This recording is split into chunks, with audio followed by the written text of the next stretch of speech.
minutes to get themselves settled and on the call, and then we'll get started.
Hi everyone, we're just giving people 1 more minute to jump on the call and then we'll get started.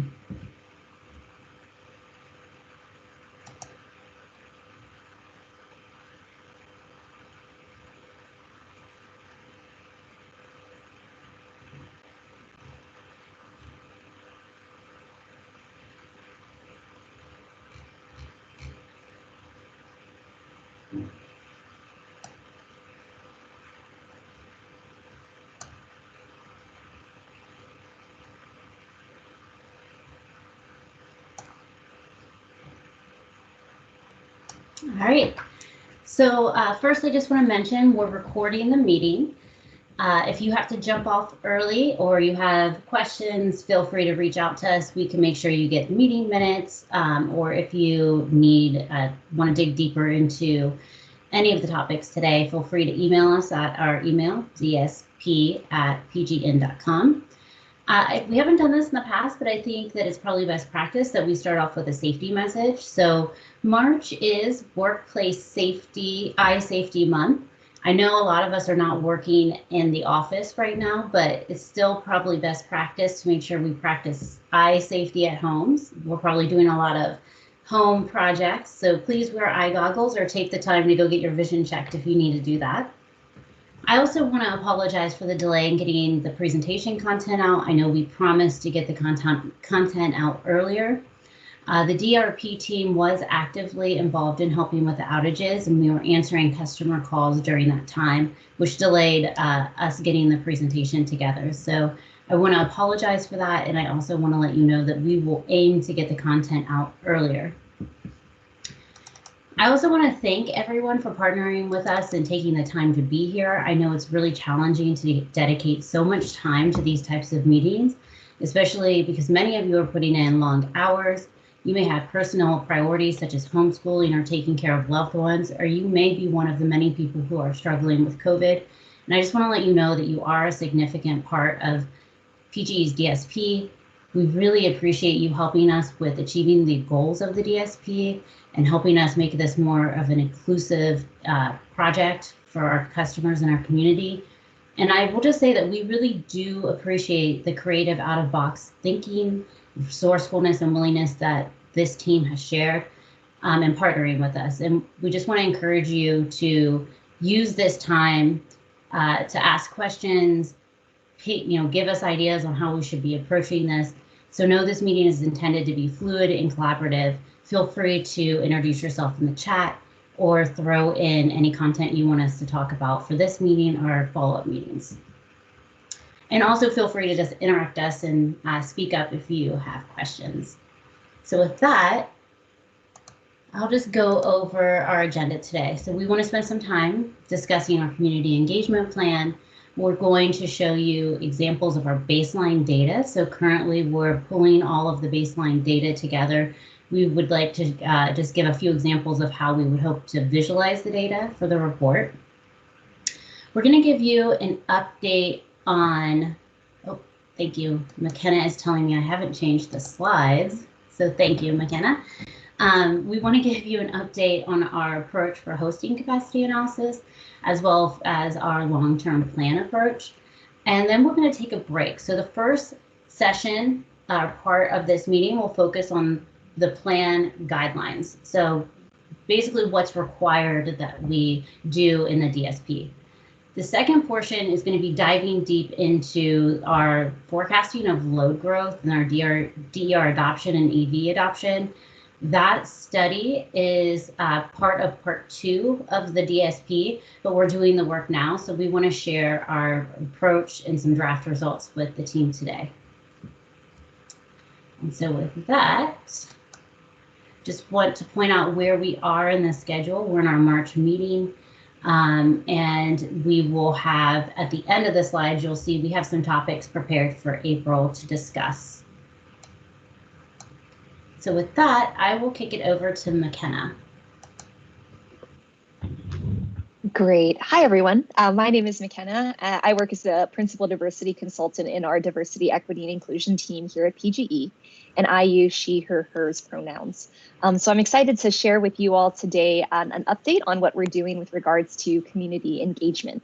And I'm joined here, of course, with the DRP team and the DEI team. So if you all have anything to add in as I go through, please feel free to as well. And you can go to the next slide, Angela.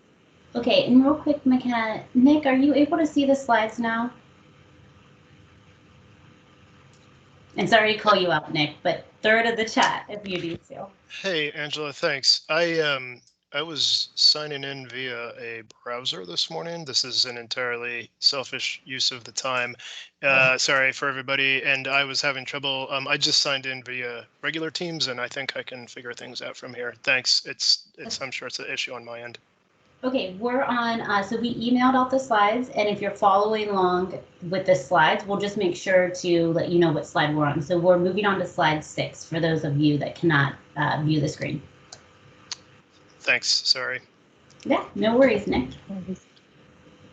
Awesome. So on slide 6, so before discussing our community engagement plan updates, we first wanted to do some level setting on what we mean when we say community engagement versus broader partner engagement.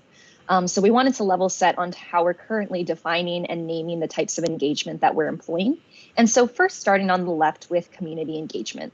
So when we talk about community engagement in the context of the DSP, we're focused on providing a seat at the table to communities who have historically been left out of energy discussions.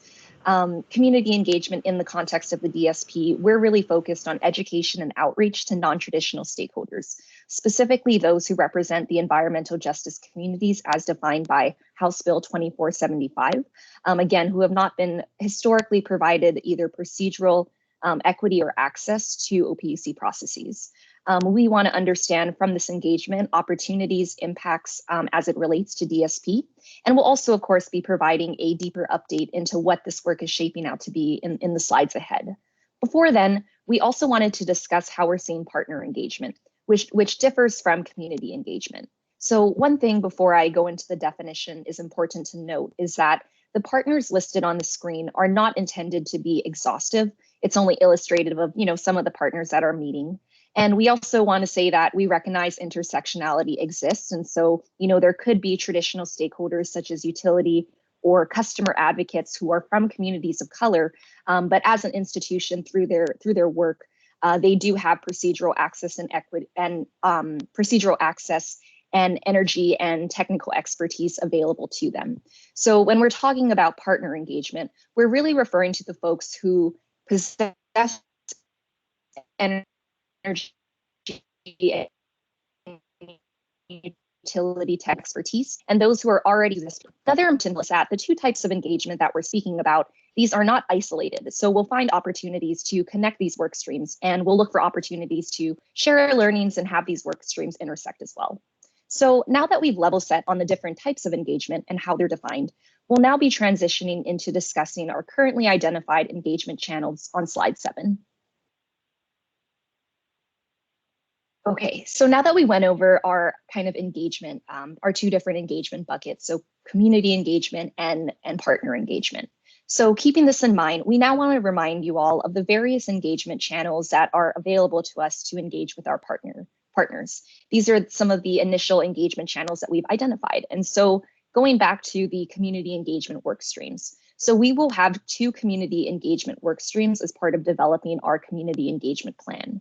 So going to the second line item there, energy education. So we've identified education as a need for plan development. And so we've been in discussions with Community Energy Project, Northwest Energy Coalition, and Energy Trust of Oregon to help us define the what. So what type of information do we need to be educating folks about so that they're geared up to provide meaningful input in that Series A that you're seeing on the top line item. And so in that top line item, the best practices series. So that is a work stream that is dedicated to the development of our community engagement plan. So we'll be partnering with our community facilitator, which is Unite Oregon, as our prime contractor, potentially also having Coalition for Communities of Color as a subcontractor for that work. And they'll be conducting our outreach, doing research, and co-developing best practices for how we want to do community engagement in the DSP process. In addition to these, two work streams that are focused on community engagement specifically, so that's Series A, just to recap, Series A, again, is focused on development of the community engagement plan, and Series B is focused on the education needed to support meaningful engagement of CBOs and environmental justice community members in Series A. So that is what we have on the slate in terms of our initial engagement channels for community engagement. Looking now to the third line item on the table, we also have our DSP partner workshops. So thinking about those two circles on the previous screen, the monthly meetings that we've had with you all starting from January, running through December. This is focused on our partners, and it encompasses both technical and non-technical elements in terms of its intended scope. And what we're hoping to get out of these meetings is really to elicit your feedback. Looking ahead as well, we also know that we will have opportunities for community meetings that precede specific pilot projects or pilot project planning discussions as part of our DSP Part 2. And we're also looking forward to participating in the OPUC's technical working group meetings as well. That will be facilitated by the PUC. So with that said, I'll transition now into slide 8, where we'll be providing a deeper dive into that Series A. So what type of work are we wanting our consultant to do for our best practices workshop? And McKenna, before we move on here, I would just like to point out that the McKenna's line item here, 3, the partnership workshops, we do intend this to be kind of a one-stop shop for these monthly meetings, but we're going to have other meetings that dig deeper into specific topics like community engagement, hosting, capacity analysis, things like that. So as we start to think about what work streams do we need to have smaller breakout groups for, we'll make sure we mention that in this meeting and that we're bringing in interested partners into those topics as well. And so McKenna, I'll move on to slide 8. Thank you. Awesome. Yeah, thanks, Angela. Great. So now that we've kind of recapped both our engagement channels with community engagement, partner engagement, went through our different initial engagement channels that we've identified. Now we're looking at a deeper dive, a double click on that first work stream. So the community engagement best practices work stream. And so what I would like to highlight here is just, this is a more detailed view of our current scope of work activities. And so we've been in discussions with Unite Oregon for a while in terms of co-defining our scope of work together based on both our time constraints, both organizations' time constraints, and also our budget, and really working to make sure that we're on the same page when it comes to expectations about the work ahead, what we're expecting the consultant to do, and also ensuring that we're really clear about potential resource needs on Unite's side as a result of this project as well. So just spending a lot of time making sure that we're on the same page with the scope of work before we move forward with the work itself. And so I want to spend a second just to highlight some of the activities that we've identified as part of the scope of work. And so at a high level, what we're looking for is feedback from our communities. We're looking for our consultant to recruit and convene community members, environmental justice community members in our community engagement workshops. We're looking for them to identify needs and impacts as a result of DSP planning, and also provide recommendations for how we can go about doing this process even more accessible and inclusive in the future. In addition, some other things I would like to point out as well is we are currently in discussions really looking to co-develop our approach for how to go about this work. And so, for example, even though we say in the scope of work, host and convene workshops in concert with targeted energy education provided by other consultants, there's still the conversation around, okay, how many workshops? Okay, we landed on 2. How many hours? What does that look like? And so we've really just been having great discussions to really not lock down the scope of work and resource requirements associated with it as well. And so with that, any questions on this slide before I provide us kind of an overview of how the 2 work streams side by side fit together? Any questions at this time? And I see a hand up, Heather. Hi, McKenna. This is Heather, Northwest Energy Coalition. This is very cool to know, and appreciate you all defining things and being flexible as well. I'm curious whether Unite has confirmed their participation, or are you all still in talks? Yeah, so we are still, I would characterize it as the contract is not signed, but we will be moving forward. It's just not in, but we have gotten pretty much confirmation from them that they're ready to move forward, just that they don't want to sign the scope of work until we hammer out some of these details that'll impact their resource requirements. Does that kind of help answer? I know it's kind of like a loose-ish thing, but we do feel confident that we'll be moving forward with them, but no, we don't have the contract signed today. Awesome. Yes, I hear that. Thank you. For sure. Good question. Any other questions before we move on to the next slide?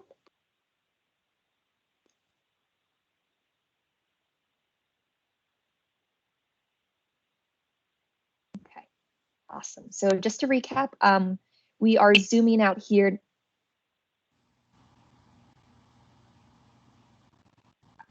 I just want to make sure I didn't interrupt someone, give space. Does someone have a question?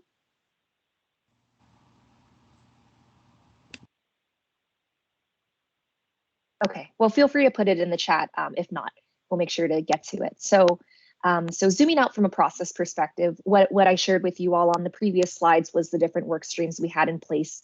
And now what you're seeing on this slide is a side-by-side for the community workshops series specifically. So our series A that I just recapped on the previous slide, our best practices series A workshop series, and then series B is our energy education.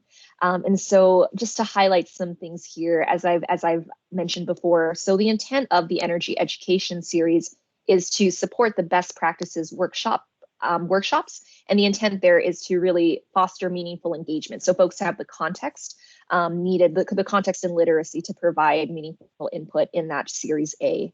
And so in terms of the activities, as I noted, so in the best practices series, we're really focused on recruiting CBO and EJ community members, convening them and synthesizing insights and learnings from them. In series B, we're really focused on translating and informing those folks about what is energy, what is DSP, why does this matter to me, and really painting a picture for how this can impact their lives. Another thing to note as well is, so for Series A, as we mentioned, Unite Oregon is going to be our consultant after we work through the scope of work. And in Series B, our prime contractor we're contracting directly with Community Energy Project, and we're having NWEC and ETO as kind of advisors, consultants on that as well. And so all of us will be working very closely together to make sure that we're coordinated in terms of workshop sequencing in Series A relative to Series B. And so in terms of the scope for what this education will be looking at, so we are going to develop a energy education needs assessment, so identifying current energy related education that's out there and what gaps exist that we need to fill in order to paint a more holistic system or more holistic picture of our energy system, and then also creating educational materials as well that would support the engagement in Series A, and then also host those educational workshops, which are running in coordination and in conjunction with the Series A workshops that are occurring as well. Any questions on this slide before I move on to broader timeline considerations?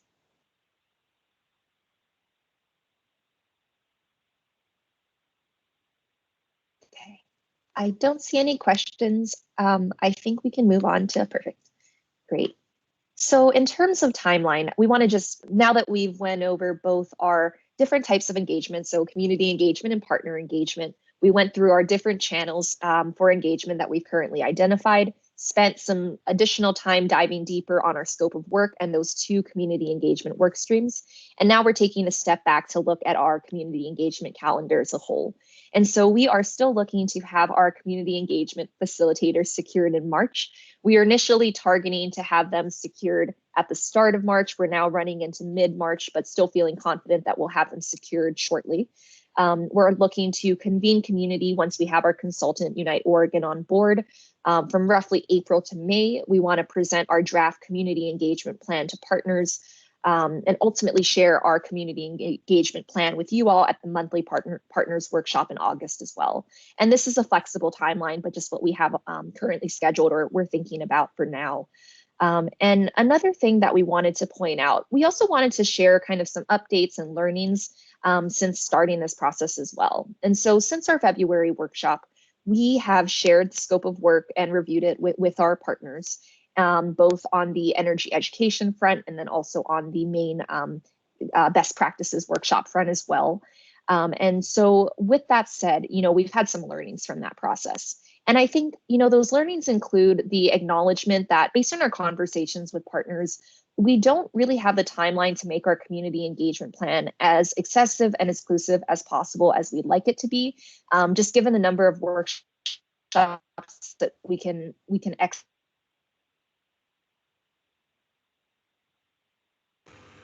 So I'm not sure if others are experiencing some issues in hearing McKenna. She's Tony? froze. She froze. Okay. We will see if she's able to jump back on, but we'll just give her a minute to come back on. In the meantime, I think one of the things that McKenna was trying to drive at here is in order for us to meet the October filing requirement that we're going to have a series of meetings quickly to develop the community engagement plan. And the approach is not intended to be exclusive. It's intended to make sure that we hit that requirement. And we do see this as an evolving process. And so this will not be our last engagement in terms of how we think about community engagement and how that gets integrated into our plan, as well as into just overall how we're making investments. Hi, McKenna, you're back. Oh, you're on mute. You're on mute. Technology. Thank you. Appreciate that. Sorry. Yeah, my computer's totally working and you're like, you're frozen. I'm like, I don't look frozen. So I'm on my phone now, and apologies for that, everyone. Sorry for the technical difficulties there. But yeah, as Angela was alluding to, we will be having to have these community engagement meetings happen, pretty quickly, just so that we are meeting the deliverable, that October 15th, deadline. And so what I was trying to recap was just saying that, while we're still working to make this process as accessible and exclusive as possible. And I was just noting some of the learnings in terms of it is a new process to contract with CBOs. There is some jargon sometimes in terms of the scope of work language and talking that through. So making sure that folks are all on the same page about what the scope of work means from a more technical perspective. And then also as well, we've learned that there is a balance to strike between being so prescriptive with what we want in the scope of work. That could look like, for example, we want 3 workshops and they're 3.5 hours each, and they're on, March, April, May, and that's when they're happening. Balancing being so prescriptive like that with providing some flexibility to have conversations with partners so that we're really co-developing our approach to the work, and wanting to find a balance between not being so prescriptive in my first example, but not being so general that it's unclear to partners about what exactly are you trying to accomplish here. So I think that's been another learning for us as well, just since this is also a new process for us to kind of partner with CBOs in this way. So that's another learning that we've had. The other thing that I'll note on this slide as well in terms of our learnings. So, I'm excited that we're laying groundwork for future engagement in energy discussions or DSP discussions, because I think with that Energy 101, we'll now have a foundation for new stakeholders, new environmental justice communities, to get a sense of the land for, how does energy impact them? Why does it matter? And I think that'll set us up nicely as the energy industry as a whole to ensure better representation from those communities moving forward. So all in all, while we wish we had more time for the DSP process, and we know that this is a longer term process, but at least speaking for this first initial round, we do recognize that we're laying the groundwork for how to engage our communities moving forward. And we're feeling really good about the way that we're partnering with our communities in new ways, and look forward to humbly approaching this work, doing this work right, learning a lot in the process, sharing our learnings along the way as we work towards developing a more accessible and inclusive distribution system planning process. So with that said, that's what I wanted to share today. Any questions before I turn it over to the team? I think I saw a hand up, but I'm on my phone. Yes, we have a couple hands. I don't know who went first. Who wants Looks to like go? James. James is first. Yeah. Oh, okay. Hi, everybody, and thank you, McKenna and Angela, for the presentation. And it's good to see this engagement plan and the steps. And yeah, there's a lot to do and not very much time. I guess I had a question in particular about the development of the curriculum and educational pieces that are coming together. Just sort of, recognizing that the curriculum will serve as a basis for community understanding, and that the narrative and both who tells that story of the system and how it came into existence and who it serves and what it does is going to be pretty important. And I'm wondering kind of, to the extent that education is telling a story and providing facts, but also has editorial elements. And I think we all know that through our own learning and history of throughout our own educations. But I'm curious, what's the approach to editorial content in developing that? Is it the utility that's making the final call of what content gets delivered to community members, or is there opportunity for discussion or input to that content? Because I think that could be a critical piece of whose story gets told and kind of what values go forward in the process. Mm-hmm, mm-hmm. And sorry to That's speak a really kind great of point. cryptically there, but it's a pretty yeah. I hear you, and it's great to see you. Yeah. So yeah, good question. There will definitely be opportunities for input. We don't want this to be a product where we're like, oh, well, we think this is great, let's just push it out. We want to make sure that this has buy-in from the partners that we've referenced on the slides, and then also open to feedback from you all today as well. Happy to meet and share what we've put together. I think in terms of, your point, that's why we're kind of leaning on our partners to help us develop this. So really looking to ETO for more of that kind of regional view. We also have NWEC as well. And so it hopefully won't be so PGE centric. We're trying to pull in those other partners. And then also with contracting with CEP, we know that they have a really proven track record for doing that type of work. And so I think really leaning on their expertise to help inform how we do this. That's really our approach to this. We want it to be as useful and inclusive as possible, and also not PGE specific, so it's not not as helpful more broadly for painting a view of the energy system. Does that kind of help answer how we're thinking about it? Yeah, that's helpful. Just to know that there'll be a collaborative editorial process on that content. Yeah, and sure. One of the things I'd like to say is that it is a great question, and I think that one of the things we need to be especially aware of at PGE is, as we make decisions, communicating why those decisions are being made, and making sure that our partners understand, is it a constraint or a challenge that's driving this decision, or how do we see the value in that decision-making process? So we'll make sure that we're communicating those decisions along the way, so that way partners can understand how we're making them. And hold us accountable to that if you feel like we're not communicating the way we should. All right, we have another question. Diane?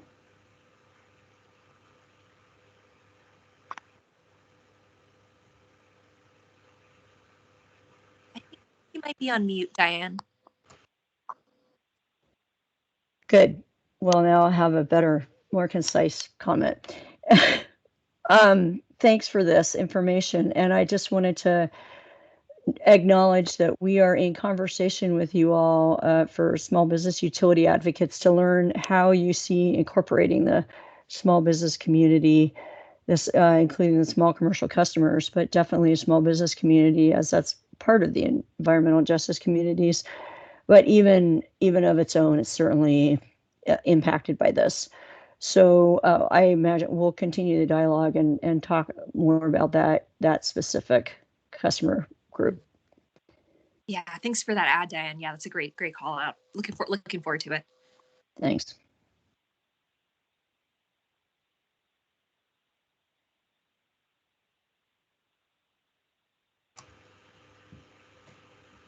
Okay, I think that we got through all of the questions. Feel free to throw them in the chat if you have additional questions or topics like that you would want us to touch on for the next meeting. I want to point out we did hear from the team last time that community engagement was important, and we wanted to spend more time on it, so we brought it to the front of this week or this month's presentation. Hopefully this format works for people. If there are changes you'd like to see, please let us know. For next month, we do want to spend some time talking about our community engagement efforts across the organization. So the work that McKenna is doing is just one portion of the work that we're doing. So we hope to bring back next month more of a holistic approach on how we see community engagement fitting into our other work. So look for that for next month. And we will move on to our baseline data and system assessment update. So Tony, are you on the line? Good morning. Yes, I'm on the line, and welcome. We're going to talk about, my name is Tony Grentz, and I work for Angela Long in the DRP team. And yeah, I covered the baseline data section. And so Angela, I just wanted to note that according to that logic, then baseline data should be second most important, was what I heard. So next slide, please. Yes, your work is very important, Tony. So I'm starting off with baseline data, this distribution definition. So I want to go ahead and read it. It's in the bold, so I'm going to start off by reading it. So the distribution system is defined as load-serving PGE-owned equipment and lines at nominal voltage levels below 35 kilovolts. The distribution system starts at the high side disconnect of the substation distribution transformer and ends at PGE customer service point. The reason I wanted to go over this is you'd think baseline data, oh, it's just collecting data. This is really easy. But it ended up being a little bit more difficult. And it's because of that exception underneath it. The bullet underneath it, we're talking about historical spending.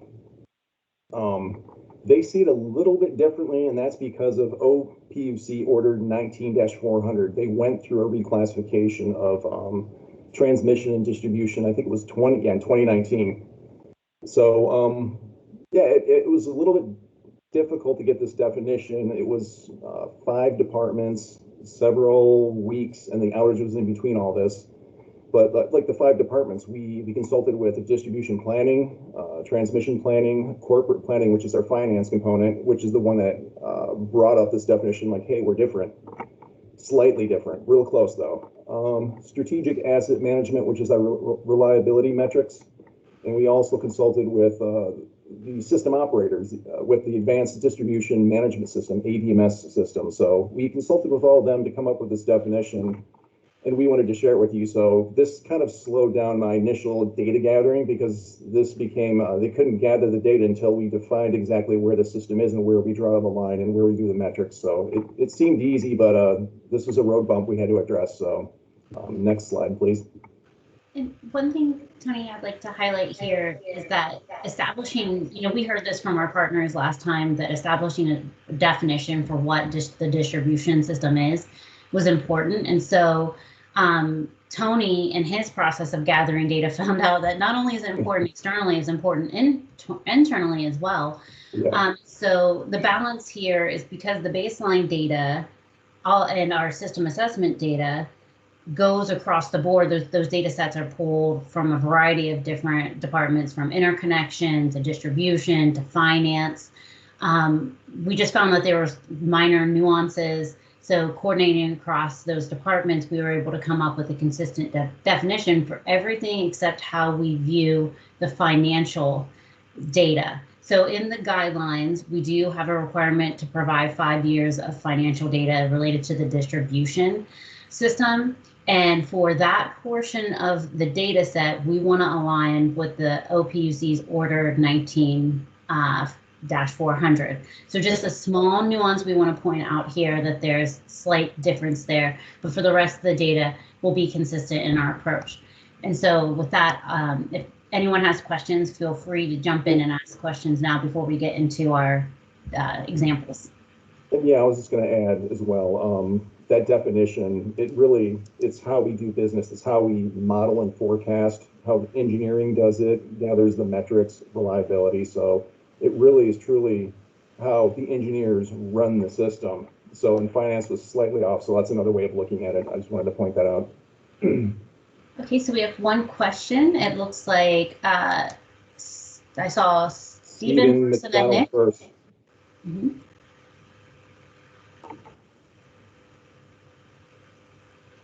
Well, Stephen, if you can go first. And you might be on mute. Yeah, can you guys hear me? I can hear you now. Okay, yeah.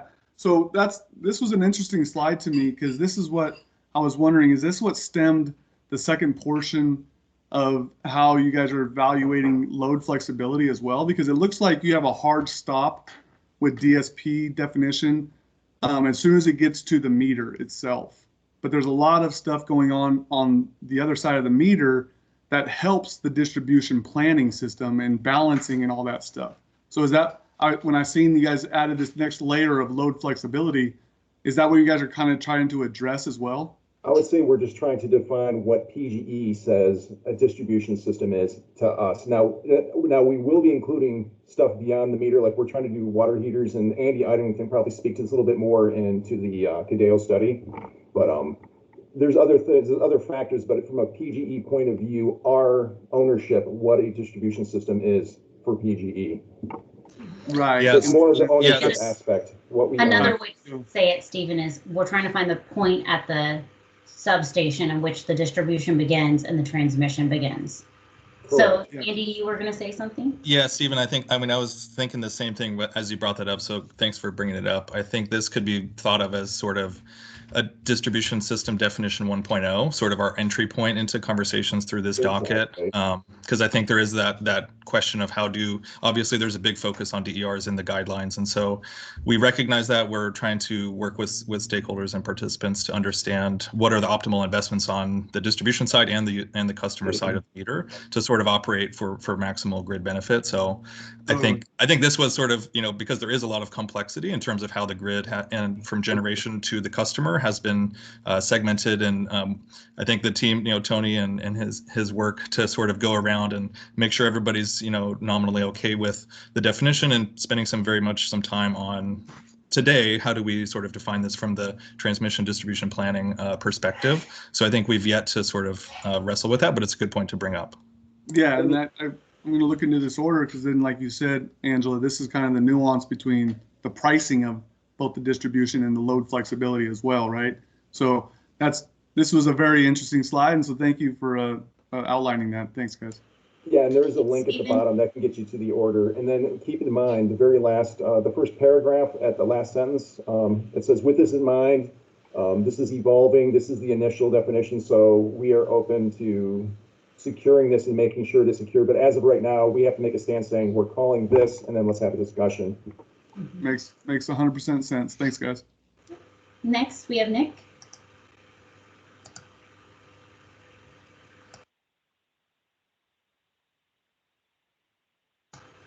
Nick, you might be on mute. The double unmute. Apologies. Thank you. I know when I looked at this for, there was surprisingly a lack of national or regional clarity, and so so thanks for figuring out something for PGE. is it easy to say, Tony, or anybody involved, did you find that this had a pretty close overlap with other regional definitions you found, or was it more the case that there was not much agreement across the region? Excellent question. So we have, Tony, and tell me if I'm wrong, at this point, we haven't shared this definition with the other IOUs to see where their system begins and system ends for the distribution. I don't know if there's anybody from Idaho Power or PAC that would like to speak to how they define the distribution system, or if they're having the same type of conversations internally we're having.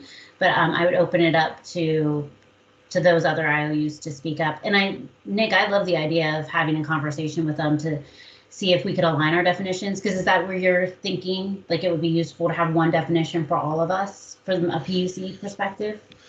Not necessarily, Angela, just sort of noting from perhaps a position of ignorance of my own, I thought like, oh, it would be easy to call this, I'm underscoring Tony's hard work. I thought it'd be easy to sort of say, you point at it and that's it. And it seemed actually that there was much more uncertainty and ambiguity there.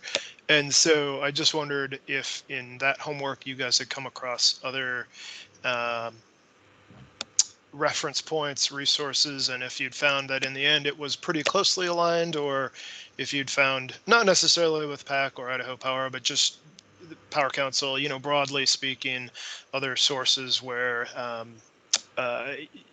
you found you were, within the norms, within the definition, or sort of outside of. This is, in many respects, a minor point, and so happily to chat about it either. I don't mean to take us down too far of a rabbit hole here. No, I think it's a great point. And I think we can definitely, Tony, why don't we spend some time looking at that and just collecting? We can do that. Okay. We can do that. I can just say I came from a utility out of state, and that definition lines up with the utility I came from out of state, which is Arizona Public Service. But and I come from the engineering point of view, which this definition is more how it's operated in engineering, is really how it tells how we use it, how we forecast, how we model. Thanks. Would you consider Tony a recovering engineer? I see Don Jones is on the call, and I totally stole that from him. He's a recovering planner. So, all right. So let's move on to our examples if we don't have any more questions or comments here.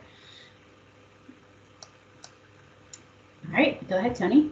Okay, so I'll have more in April, but for now, I pretty much focused on the net metering and a small generator qualified facility, which is requirement 4.1.f. So that's kind of what we're going to look at for the examples for now. But this one here is, as you can see, you have the total count. So this first one here is requirement 4.1.f.I.1, which is total number of net metering facilities by resource type. And as you can see on the graph, solar is, no surprise, 99.54%. It's pretty much everything. And then wind is the second biggest with 0.34%. And then the other ones are listed, varying degrees of it. But and this is something that gets updated. This is a continually moving target. So this number, when I had this pulled, it was a little over a month ago. It's currently over 12,000 now.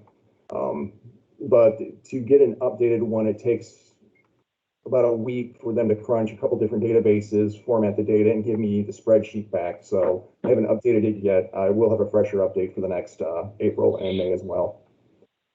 This brings up a good question that Tony's been asking internally, and I think I would like to pose to this group, which is we're trying to figure out what length of data people would find useful and pulling the data in a consistent manner. And so I think, Tony, you've taken the approach to pull it real time as we have it available. But there might be, in terms of tracking, do people have a preference? Is it easier to look at a data set that ends in 2020 for this DSP, or do you want whatever we have as of, I would say, Tony, we probably need to cut it off at June because then you got to start writing the report. But do people have a preference? Feel free to throw it in the chat or raise your hand and speak up. And so Do you want me to move to slide 14, Tony? Certainly, unless there's any questions. So we're really just looking at different styles. So there's no preference for this. So if you have a style with something that's more visually pleasing, let us know. But I'd move to the next slide. And the next one is the total estimated rated generating capacity of net metering facilities by resource type. So going to slide 1, this is how much nameplate capacity in kilowatts. So you have 109,000 kilowatts, or that's also 109 megawatts grand total. And of course, solar takes up most of it. So just a visual of what's out there. I'd go to Hi, the next Tony. slide, This please. is Hi Go there. ahead. This is Jenny Hall with Energy Trust. Thanks so much for the data, Tony. I was wondering what makes up the net metered microgrid count.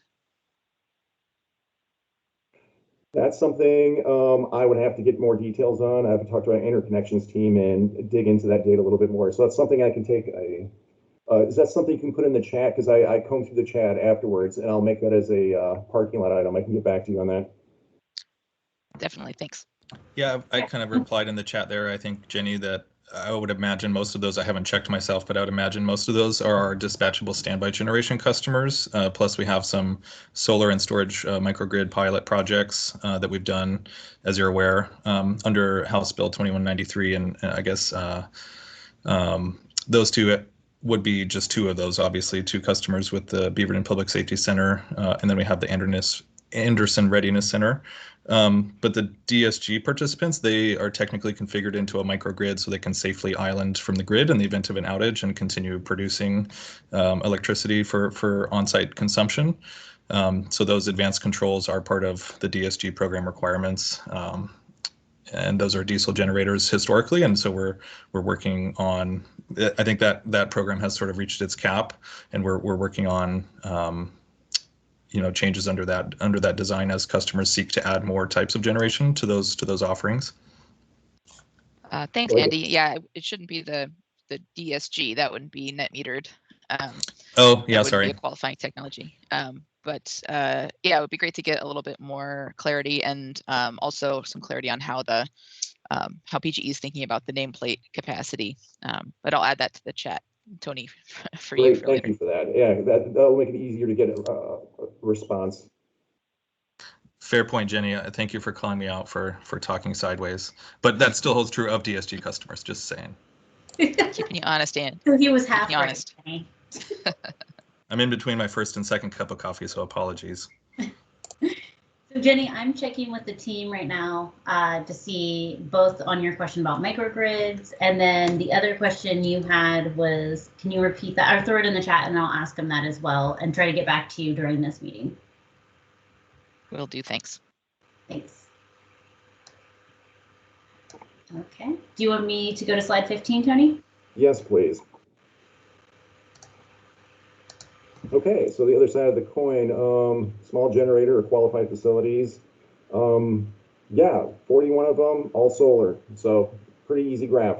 And we're going to see the nameplate next on the next slide. And yeah, if you Tony, to move to the next slide. Yeah, probably yes, please. If you move to the next slide. So yeah, there you go. 108,000 kilowatts or 108 megawatts. Yeah, easy slide. Any questions? I guess Jenny, more details on this as well, or yeah, I do have some questions about how it's calculated, but I imagine it's probably for a follow-up, so I'll just add it to the chat. Perfect. And can I just get clarification, Jenny, is how it's being calculated in terms of the qualified facility itself, or the total on how we're rolling up the total nameplate capacity? Yeah, so for solar projects, so there's a few different nameplate capacities on a solar project, well, at least two. The nameplate capacity of the array, the solar panels themselves, and how much capacity is on the roof, and then the nameplate capacity that is present for the inverter. And those are two kind of different numbers, I guess AC or DC nameplate capacity. And then on a microgrid, when you're adding, so for instance, solar plus battery storage, then you also have the kilowatt nameplate capacity of the inverter that's attached to the battery storage system. And so for a microgrid, you have three different options that you're looking at. So just trying to understand where the numbers are coming from so that we can be all using the same language. Great. Yeah, Tony, can you make note that we should also put this in the DSP when we're putting the data there, that we probably need definitions for that as well? Yes, definitely. So yeah, Jenny, if you have that in the chat, I will take that all down and I'll get that figured out and get you an answer, and we can definitely be more granular in this. Thank you so much. Yeah, thanks for the input.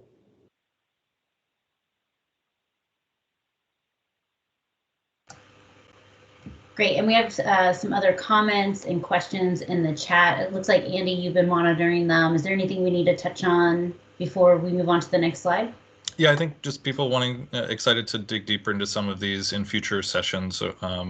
Tanya mentioned that, as well as James. Great, and I think we have our list.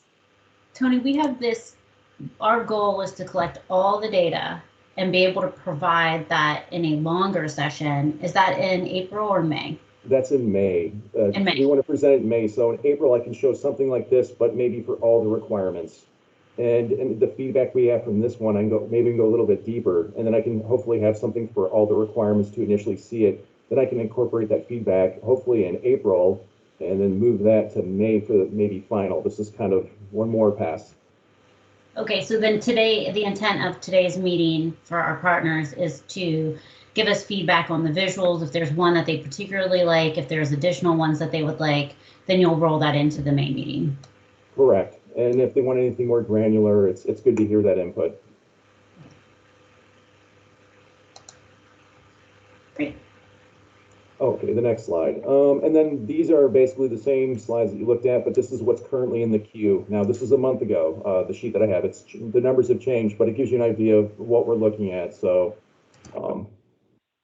same thing, net metering, the count, the how many, and the nameplate capacity for both net metering and qualified facility, and that's what this slide. Now, in this requirement, it also talks about feeders, resource by feeder. Now, that's if you have 565, I was kind of at a loss, like how do I convey 565 resources and attach it to a feeder? Is this a big spreadsheet?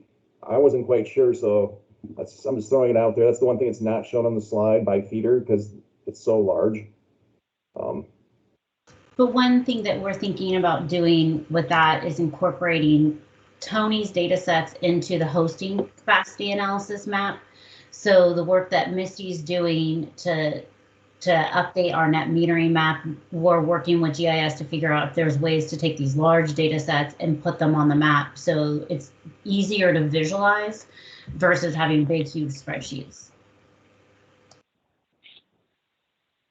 And there's one other requirement. There's not a slide for it, but there's a map showing all the net metering qualified facility locations. So that's currently still figuring that out. So that will probably won't be ready till May. The map portion of this F4.1.F, the last one. And that kind of wraps up an example of some visuals for that one requirement. Do you know, Tony, I actually moved on to your next slide on accident. It looks like Angela has a question. Certainly. Yeah, on the last slide, thank you. And I apologize if you said this. Why are the numbers on this slide different from the previous numbers that said 41 QFs and this says 50? That because there's 9 that's not online? The slides prior were the ones that are in service. All the previous ones were the ones currently in service. These are the ones in the queue. Got it. Okay. Thank you. Sorry, I should have pointed out that distinction.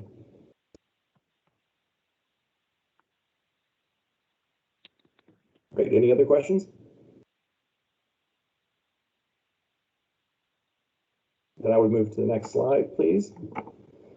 Okay, yeah, data collection. My goal was always to get all the data by the end of March. I still feel like I'm going to hit it. end of March, even though I got delayed with that definition, really kind of slowed things down for me. April, develop the visuals, start writing the plan up, get some feedback in April. I can show you some more data in April, get more feedback. And then in May is the big presentation. Hopefully it's close to final and I can get some more feedback in May. And then after May, that will lead to incorporating your final feedback into June, where we can incorporate that into the DSP plan, the larger, the baseline data work stream or section will be inserted into the larger document. And with that, if there's not any other questions, that's all I had on the section. Thank you, Tony. I appreciate you sharing these examples. I know that some people think data is boring, but I love data. So this was an exciting section for me. I look forward to hearing you present in May. Thank you. So next up from the DRP team, we have Misty and Joe Boyles. So I'm not sure how we're going to kick this off. I'll let them introduce themselves. I will start first. Good morning, everyone. My name is Misty Gao. I am an analyst on distributed resource planning team here at PGE. I partner with Joe Boyles to be responsible for the hosting capacity analysis within DSP. So next slide, please. So there's quite different hosting capacity definitions out there. A general accepted one is that the hosting capacity is an estimate of the amount of distributed energy resource that may be accommodated without adversely impacting power quality or reliability under current configurations and without requiring infrastructure upgrades. So at the feeder level, the hosting capacity is the amount of DR that can be accommodated without adversely impacting power quality or reliability under existing feeder design and the control configurations. Next slide, please. So while we are doing hosting capacity analysis, there are main three use cases we are considering. First, hosting capacity analysis can enable DR development. So hosting capacity analysis can enable DR developers to identify locations in our service territory where interconnection costs are likely to be lower and to direct the investments. So in other words, hosting capacity analysis can accelerate DR deployment by identifying existing hosting capacity without requiring network updates, and so focus on development capitals in potentially lower cost areas. And second, hosting capacity analysis can enhance the interconnection application process, and it can help technical screens for net metering applications and other interconnection requirements, help to determine when that application is likely to cause a violation related to wattage, thermal, or protection criteria. So actually, it can facilitate timely, more robust application process and replace those less accurate rules in the interconnection technical screens and reduce time for feasibility studies. And third, hosting capacity analysis can advance distribution planning analytics. So it can enable a company to identify when hosting capacity will become constrained and evaluate the impact of grid modernization investments, non-wire solutions, long-term load, and DR forecastings. So actually, it can provide identification of system upgrades to increase hosting capacity, identify cost effectiveness locations for DR load growth, and reduce future barriers for the DR integrations. Next slide, please. So in UM 2005, OPUC provide us three-stage evolution plans. We describe them under one way as crawl, walk, and run. So for the first stage, we have to conduct a system that evaluate to identify areas of limited DR growth. And so for the initial requirements, we have to update our current net metering map and also include the power safety and power shut area. We also need to conduct a 3-option analysis, so to develop a cost and timeline estimate for each options. So on the second stage, we describe them as WAC. So in this, for the near term, we need to conduct a hosting capacity evaluations to include distribution level impacts to the substation and the transmission systems. And in the long run, we need to have a more complicated and more comprehensive hosting capacity evaluations to address emerging technology development and to have increased details of the distribution constraints, performance and DR performance metrics. So as you know, UM 2005 DSP guidelines was approved on December 15, 2020. And even before that, our team has been already started different research from the other states' experience and trying to find an approach that suit for BGE. So for the next several slides, we're talking about our approach and our timeline for the detailed studies. So Joe, would you like to talk more about details about approaches and the timelines? It looks like, Angela, did you have a question? I think my question's too early. I'll wait to see the next couple slides. Okay. And Sudeshna, I see your question in the chat. I think the short answer is no, but I think it's definitely a matter of perspective, right? So I think, you know, some people are concerned about cost, and hosting capacity is gonna help them with a cost decision. But I think as we evolve through the DSP, we're also looking at grid needs, right? So, you know, there may be a role for DERs in serving grid needs as well, and that may outweigh interconnection costs as a evaluation criterion. Does that Okay. help? Yeah, thank you. Sure. Next slide.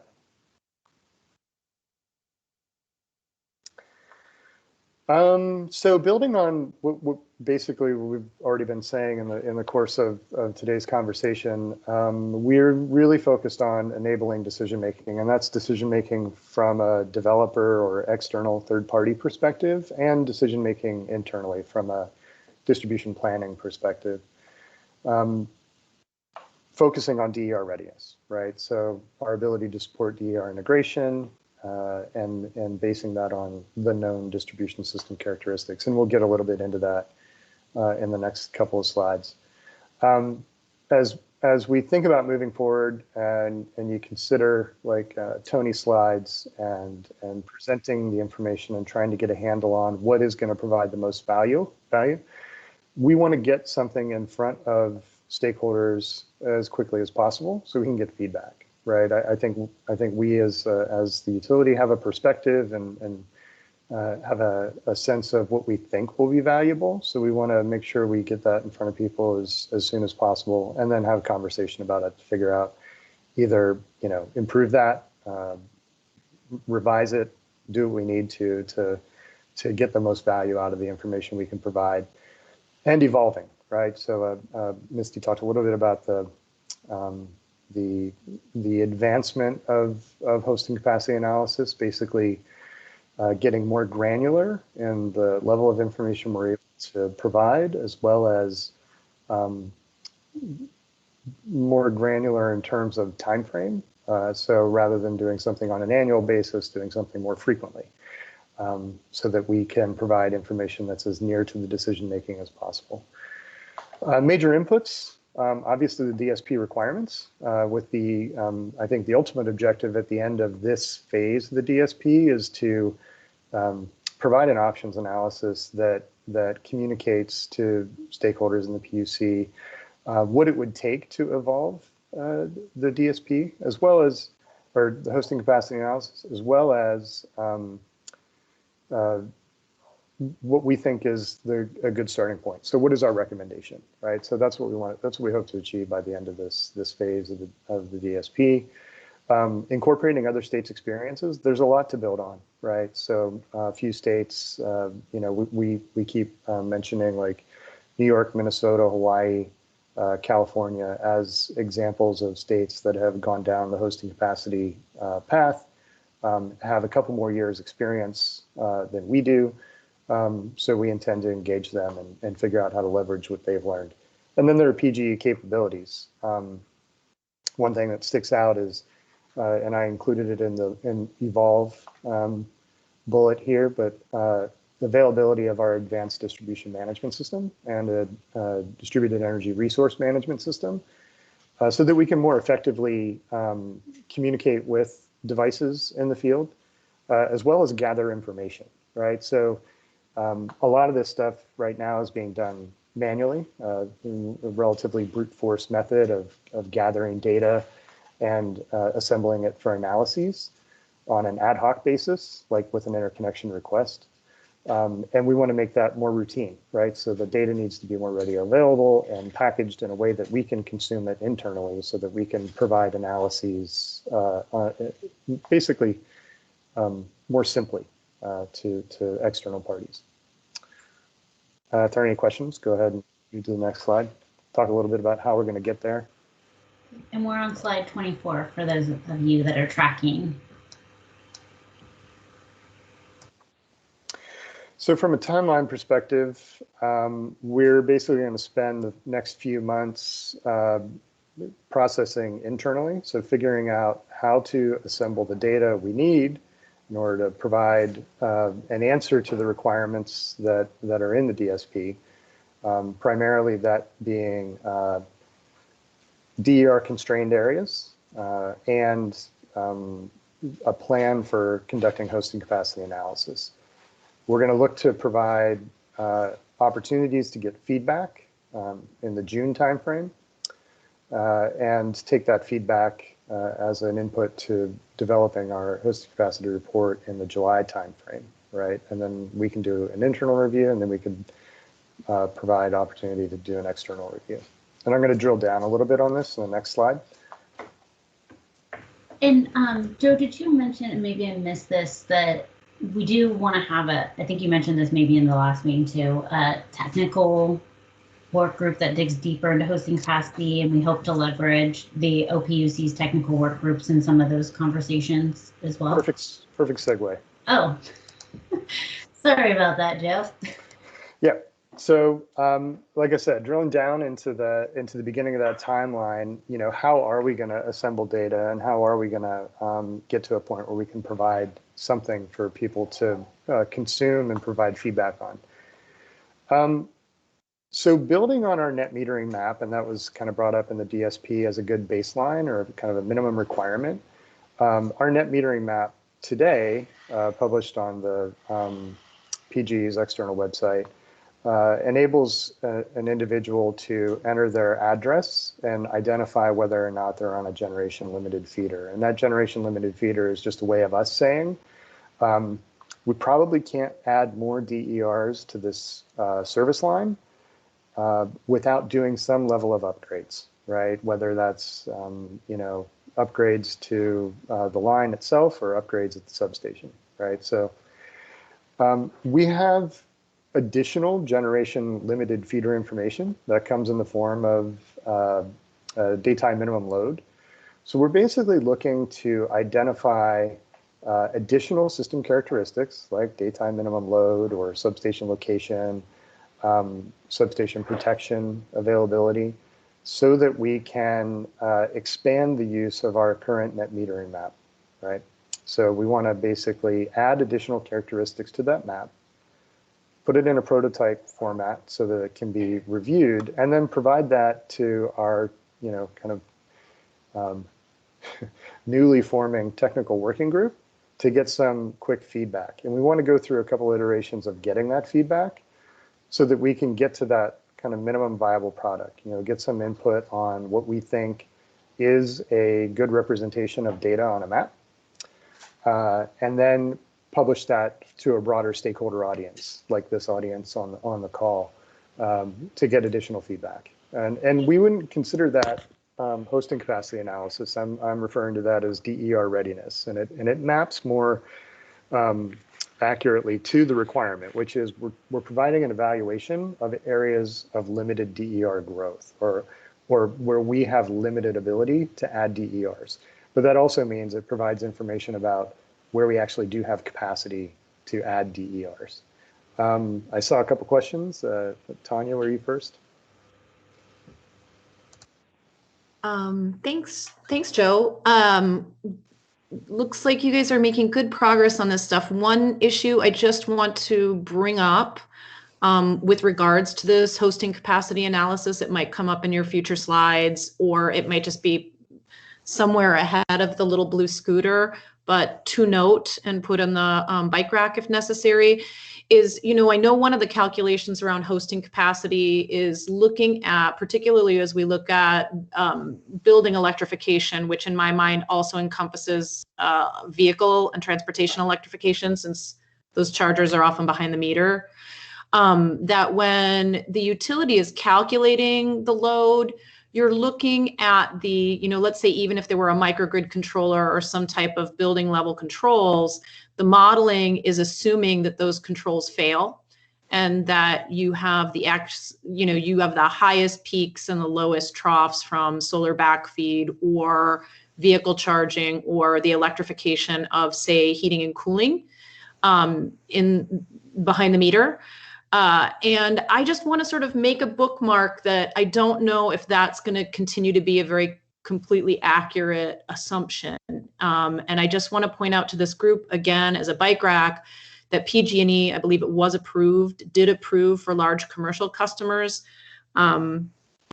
a tariff. I forget what they call the tariff at this point, but it was something that basically says we're going to just turn off your power if you exceed these profiles behind the meter. But we trust that the energy management technologies that you use to manage energy behind the meter will work. So I want to just sort of bring that up, because when we look at hosting capacity analysis, there are a lot of assumptions that energy management behind the meter is not in place, or if it is in place, it's discounted. And so that can make could make a, for example, microgrid. It could make the circuit with a lot of behind the meter approaches that are being managed look like it's going to put more of a drain on capacity than it really would operationally. And that's an important consideration. Sorry that it took me so long to articulate it, but I haven't had enough coffee yet today. No, and I think that it's a fair comment. We are building and designing for safety and reliability, and those assumptions do play into how we design protection and the management of energy. And I, yes, we will. I think we will be working on those things as we move forward, right? Which is, how do we collectively manage? And thank you for embracing my analogy with the bike rack. Love it. And Tanya, one day when we're in person, I'll make sure we have lots of coffee for you and Andy. If we're in person, I think that most of the people that I know on this call would limit me to 1 cup of coffee. So unfortunately. Yeah, I was going to say that's a dangerous proposition, Angela. I think so. I don't know who was first, Angela or Stephen, but I'll go with Angela alphabetically. Thanks. So I feel like when I'm looking at this timeline, there's a step missing, and that should be feedback before the PGE team goes and comes up with an approach. Because I mean, I have feedback right now just listening to this, and it would be good for you to hear that before you go back and prepare something and and then have to change it later. So, for example, while the current map is useful only if, as one of my members, if they already have a solar customer or someone who's interested in solar, they can plug in their address, sure.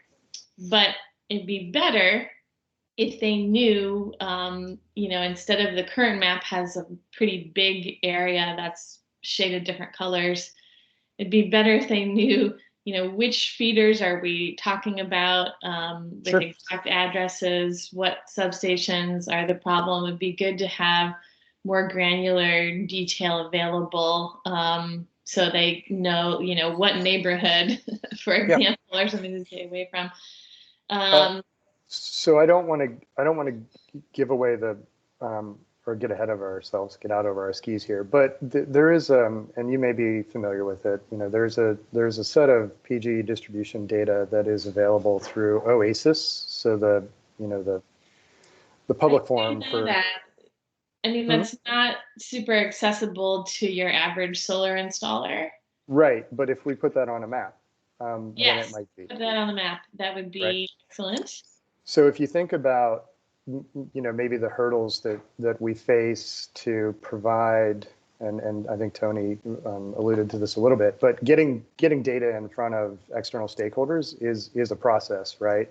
And that data has at least already gone through the process, right? So there's a shorter timeline for us to take that and visualize it, which we think would be a good starting point to start getting feedback. Because then if we have to expand the data set, then we're going through a process of making sure that we can, provide and visualize that data. Stephen? Oh, sorry. I have a little bit of another question while I have myself unmuted. So that's helpful just to follow up on, finish this thought. I think it still would be good to check in with me and other folks before you start. And then my other question was about where you're getting the data for this first point of the system evaluation, because the other part of this is not just where your system is currently limited, but it's also where is the DER growth going to be, and where do you need to plan ahead to make sure your system can handle more customers wanting to go solar. And I'd love to more details on where all that data is coming from and how you're predicting that future growth. So I don't want to speak for Andy, and I think actually the latter half of today's presentation is going to go a long way towards checking that box. I hope I'm right, Andy. Yeah. I think just quickly. So I think today we're going to talk about the sort of phase one of the DER forecasting effort, which is going to focus on IRP input needs. And then we have some additional work. Sorry, my son is in PE right now. And then phase two of that work will get into a locational bottom-up sort of DER forecast. So yeah, much more to come on that later today. And then feel free to ask those questions as well at that time. Your son's PE session sounds somewhat dangerous. I periodically get things thrown at my head and a child around my neck, but I make do. So can I just say, Angela, I appreciate your willingness to work with us to define the hosting capacity analysis. It is a big project, and I will not lie in that it gives me anxiety, and that there's just a lot that goes into it, and to do it really thoughtfully, it's going to take some time. And so I see any input as critical in the development of this. So we'll figure out a way to make sure anybody who's interested, you included, can be integrated in that process. And so Joe, I think we have, and Missy, we have a check-in with hosting capacity for next month. Maybe we can circle back to figure out what are the right touch points where we have enough, Angela, where we can present something that you can react to, versus, I don't know, maybe we'll just think through this and come back. Okay, yeah, I appreciate that. And I guess what I'm saying is it'd be nice to be able to give you input before you come up with something for us to react to help inform that first iteration. So thank you. Yep. Okay, so Joe, maybe it looks like an early design meeting, and so we can coordinate with Angela and others. If you're interested in doing something like that, throw your name in the chat and we'll get back to you. Yeah. So if we've beat this up, Stephen, did you still have your question, or did we answer it yet? Yeah, Tony beat me to the punch, but yeah, that's what I was just going to say. Where are you getting the data from behind the meter, the load flexibility? And it's not just DERMS and ADMS, because that's not the right data. You need to actually have the responsiveness of those flexible devices. And so that's, just the point. And so maybe just giving a definition of what DER is. So it's a hot water heater. It's a, just like you did define the DSP territory, I think it'd be very beneficial to say, here's what a DER is. This is the data points that we're using to see what that DER provides. And then the location along the feeder, to Angela's point, that DER, as well as the growth in the future year, is really the data set that you need to understand.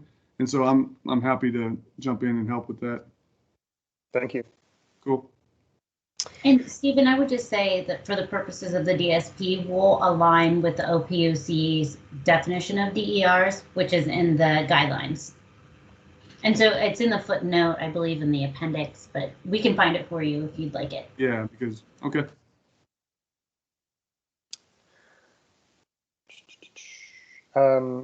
Jenny, okay. So I'm going to move to the next slide, and I definitely want to leave room for the rest of the people to speak in this this session. Go ahead, Angela. So as I noted, that first set of activities is really talking about DER constraints, right? Like, where do we have difficulty adding DERs to the system? And the inverse of that is also going to be true, which is it'll also identify areas where there is probably capacity to have a DER. There's a lot that a full hosting capacity analysis is going to add to that data set, right? So we also need to know thermal constraints. We need to know voltage regulation requirements, right? And those are things that a full hosting capacity analysis can provide. So what we're focusing on in this iteration of our hosting capacity analysis report is, in addition to providing information on DER constraints, we're going to be identifying a subset of our system where we're going to take information from like load profiles and other data inputs, configure our Drive tool. Drive is the tool that we're starting with to conduct hosting capacity analyses.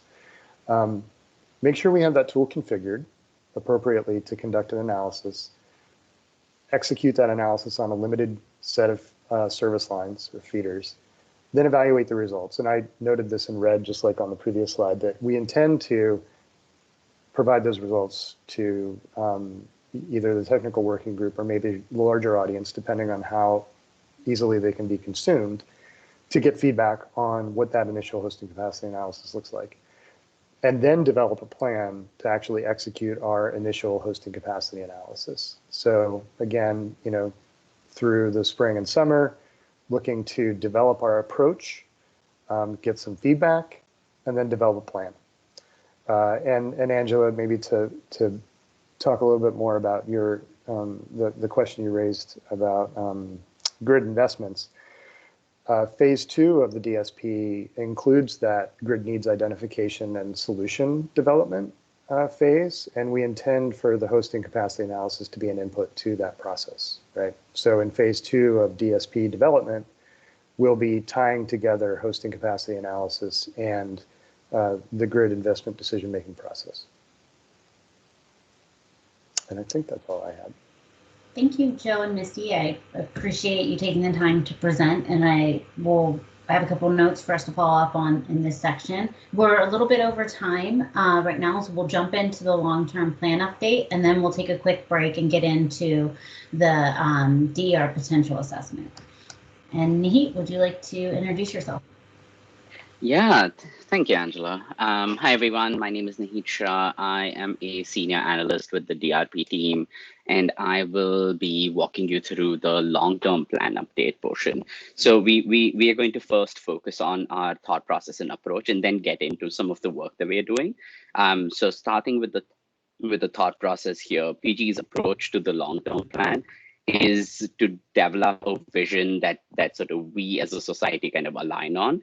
And so we have developed these objectives based on the feedback that we have heard, things that have been said in this meeting, things that have been said within the the meetings during the docket and sort of general policy guidance.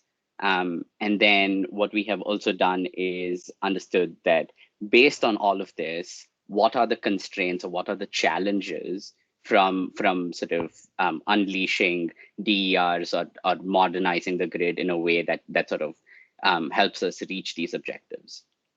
And so before we go into the next slide here, I want to sort of take a moment so that people can have a chance to sort of review some of these, and I do want to get into some of these as well.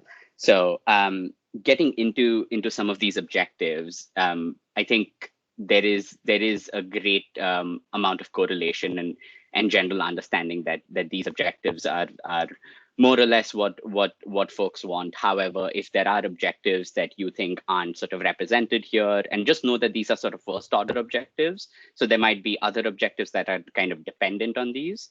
But if you have any other objectives that you think that we need to consider, please feel free to reach out either through the chat or raise your hand or via email, so that we can ensure that what we are developing in the long-term plan is aligned with these objectives. Coming to the challenges portion, so what are these challenges exactly? So there is the distribution system visibility and control. We need to improve visibility on the system for a number of different things, including improving reliability through automated fault detection and service restoration, which ensures that a minimum number of customers are impacted during outages. We need to also ensure that we have access, as Tanya was mentioning, to DERs to ensure that we can shut them off if they are going beyond a certain threshold.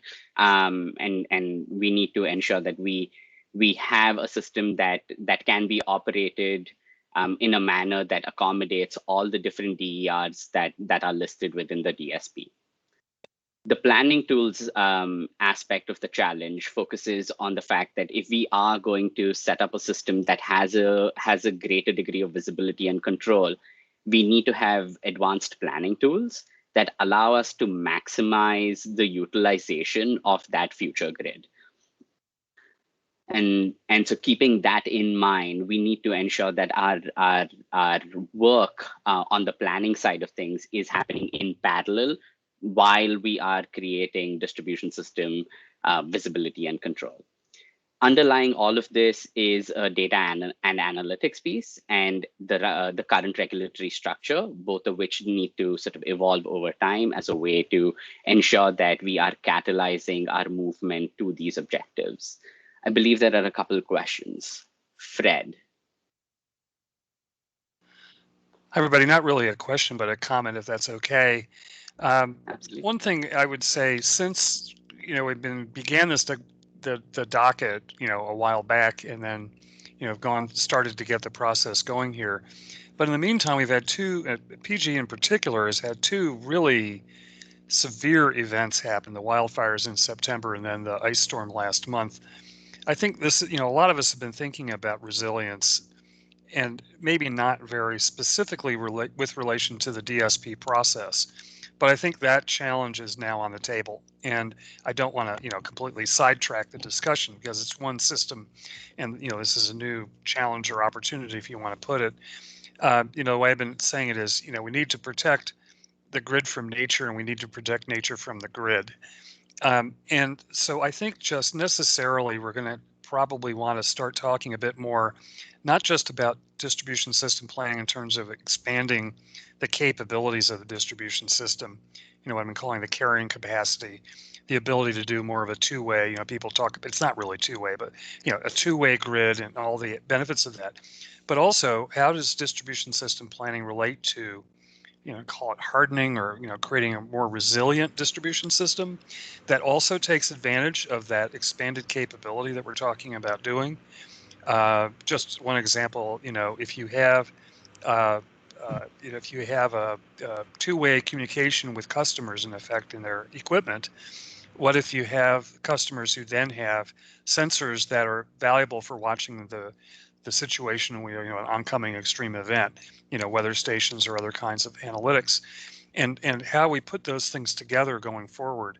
So I just wanted to raise that because I haven't really thought through all this myself, But, here we are. I mean, I was fortunately not affected by the wildfires or the ice storm. I was in the lucky half of the customers who didn't have outages. But, this is a big wake-up call for us. And I think the DSP process that PG is laying out is already, I think, a kind of a very advanced approach. Can we add one more big thing to that at this point? And just wanted to say that's, I don't have a plan going forward or anything for how to do that, but I think this is an appropriate time to think about it. Fred, the DRP team helped answer calls during the wildfires and as well as the outages. And I will tell you, in both cases, the DRP team came together and really thought, because we heard customers, we heard the pain and what they were going through during the outages, we really felt like it needed to be integrated into the DSP, just even from last year, from the wildfires. And so we've been thinking a lot about that, and even going beyond the DSP, how do we become a community resource? We're an essential service. Our customers need our power in order to have refrigeration for their food, for their medicine. They, if they don't have access to heat because electricity is out, how do they get firewood? These are all things that I think the DRP team has really taken to heart. And so we've provided feedback internally to a group of people who want to start thinking, how do we make a more resilient grid by going just beyond, flexibility and adding solar, but just being a community resource. So internally, we have what we're calling a sprint session to start thinking through this. And so the DRP started to put some thought around that. And then going even further, how do we put that into the long-term plan? So I know Nahit has been really focused on that and trying to figure out what does that look like. So you should see some content there, even if it's not fully developed for a long-term plan. We definitely think it's important. Yeah, thanks for that. And if I could just respond very quickly, the other thing that I hope you will think about, and we all think about, one of the things that's really emerged in this process for us, Northwest Energy Coalition, is not just the potential, but the importance and the opportunities for real community engagement, customer engagement, and thinking about it not just now in terms of, there are lots of places that could go, is I guess what I'm thinking. And so, the process that you're also doing on community engagement is very important for opening up new ways of interacting with customers and getting their support and participation, whatever it is, not just specifically with, things like rooftop solar and EV charging and all the other things we're usually thinking about, but in how to help mobilize a response when these big extreme events happen. Yeah, Fred, I would just add that while there are inherent elements in modernizing the grid that improve resiliency, these automated detection schemes and things like that, we are looking at those explicit options that we have available, like community resilience and how PGE can offer different solutions to different customers based on their needs, how we can think about the grid as a whole, how we need to we sort of break down the thinking from the entire grid to more locational basis and think about how we can provide resiliency at that location. So yes, there are both sort of elements of resiliency that will improve as a function of the DSP, but things that we will take on just for resiliency as a function of what has been happening in the past year. Okay, thanks. All right. With that, I'm going to move on to the next slide here, which kind of highlights PGE's process for the long-term plan. And effectively, what we have done is we have developed sort of 3 groups that are cross-organizational. There is a grid modernization group that internally, at least, we have created 3 groups. And there's a grid modernization group that is primarily trying to figure out what are the investments required to address the challenges that we highlighted in the previous slide. Whereas a market design and a DER strategy group has been created to understand how we can best leverage those investments to drive to those objectives that we highlighted in the previous slide. And in all of this, we do expect that feedback, not only through this partner meeting, but through all channels that McKenna mentioned earlier, is integrated in a way that ensures we are not sort of favoring one of the objectives more than it needs to be, or sort of underrepresenting one of the objectives that we have highlighted. And so we hope that all of you can help us sort of maintain that balance, and with that in mind, we can ensure that we create sort of a successful DSP plan. And success in part can be sort of defined for the long-term plan as sort of striking the right balance in a way that ensures that all of the decisions we are making tie back to those objectives, and the fact that our partners don't see anything sort of surprising in the plan, and that they have felt like they have been integrated through the process. All right, so these two slides again touch upon our thought process and our approach. Let's get into some of the work that we are actually doing. And so to mark this, if you could go to the next slide, Angela. I mentioned that the grid modernization group is working on different investments. And so these investments fall under different buckets. The first bucket is kind of ensuring that we know what is happening on the system. So that is a visibility element, and that includes several investments within. In addition to that, once we can look at what is happening in the grid, we need physical elements of control that are placed on the grid. And those are the control elements kind of highlighted in the darker blue there. And those are, again, a few other investments that need to be made. To leverage these investments, we need to ensure we have automated applications that ensure that we are improving our operational efficiency and have sort of a grid running to the maximum capability of the technologies that are deployed within. And those are the control applications. All of this is on the operations side, but to ensure that we are thinking about this across different timelines, we need to have the right planning tools. And those planning tools are highlighted in blue here, kind of get into what is required from a planning perspective. And once we have all of this kind of done, we can get into how we can impact the customer directly. And that gets into the customer interface applications. And that gets to some of the points that Fred was making in terms of outage information and things like that. Now, I will note that this diagram has been adopted from DOE's Grid Modernization Volume 3. We are currently in a process of creating a similar diagram that is PGE specific, that will highlight which of these investments have already been made, how far along they are in their deployment timeline, and what investments we are looking to make. And that, I'm hoping, will give everybody a much better idea of where we are in the grid modernization process, again, to address those challenges that will help us enable the objectives that we are trying to strive towards as a society. All right. Moving to the next slide here, I wanted to quickly go over the timeline. Yeah.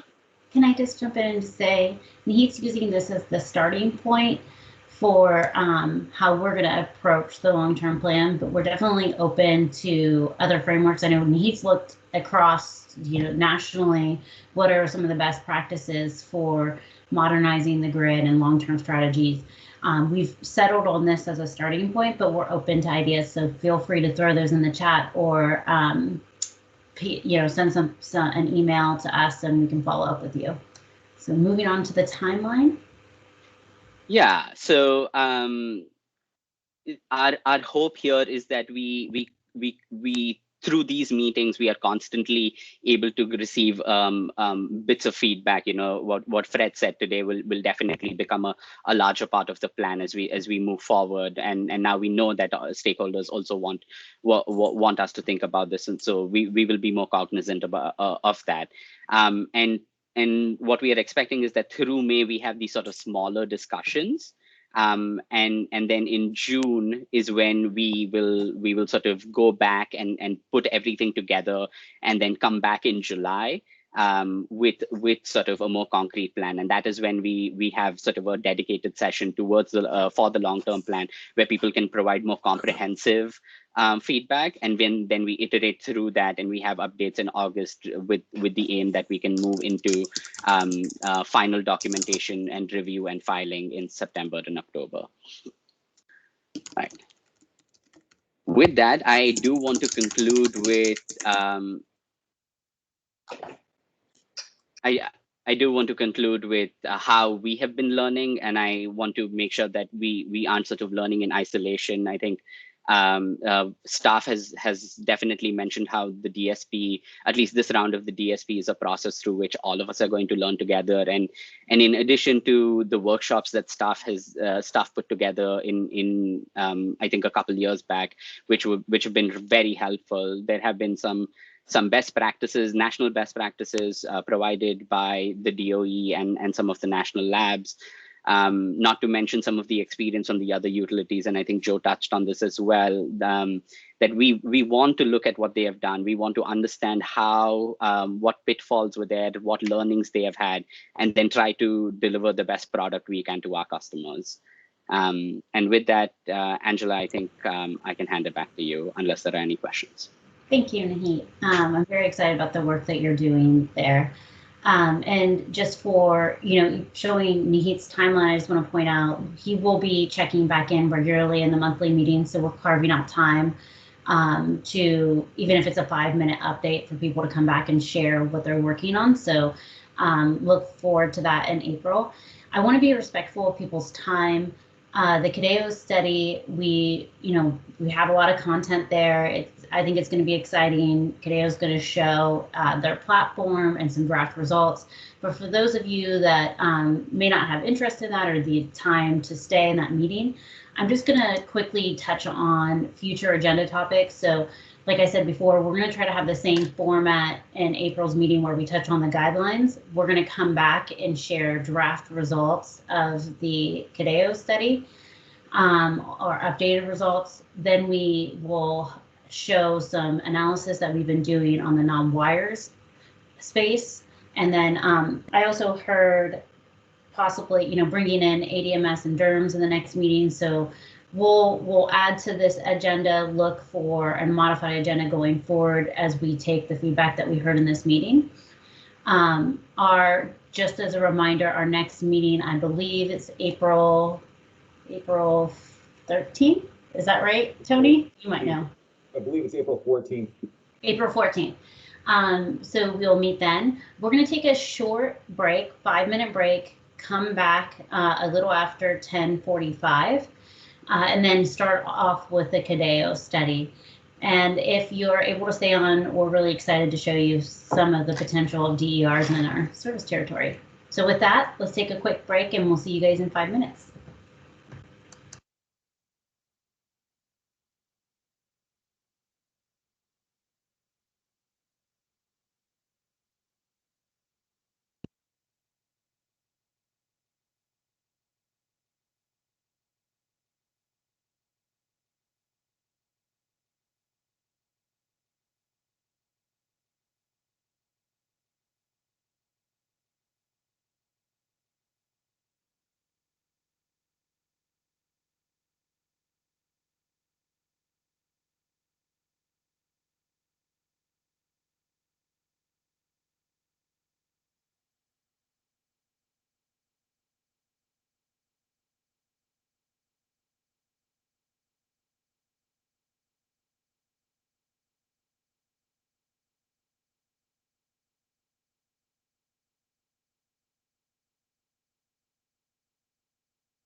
Okay, Josh, are you on the line? I am. Hey. Great. Hopefully we allowed you some time to go to the restroom and get some water, eat a cookie like I did, whatever you needed. I'm going to stop presenting. Cookies. Huh? I wish I had cookies. That sounds great. You know, I'll tell you a secret. My husband made these cookies with chocolate chips and caramel in them, and I tried to tell him they needed to be removed from the cookie sheet, like right away, and he didn't listen, and then they got all broken up. So I just ate cookie pieces. I don't know if it was a whole cookie, 5 cookies.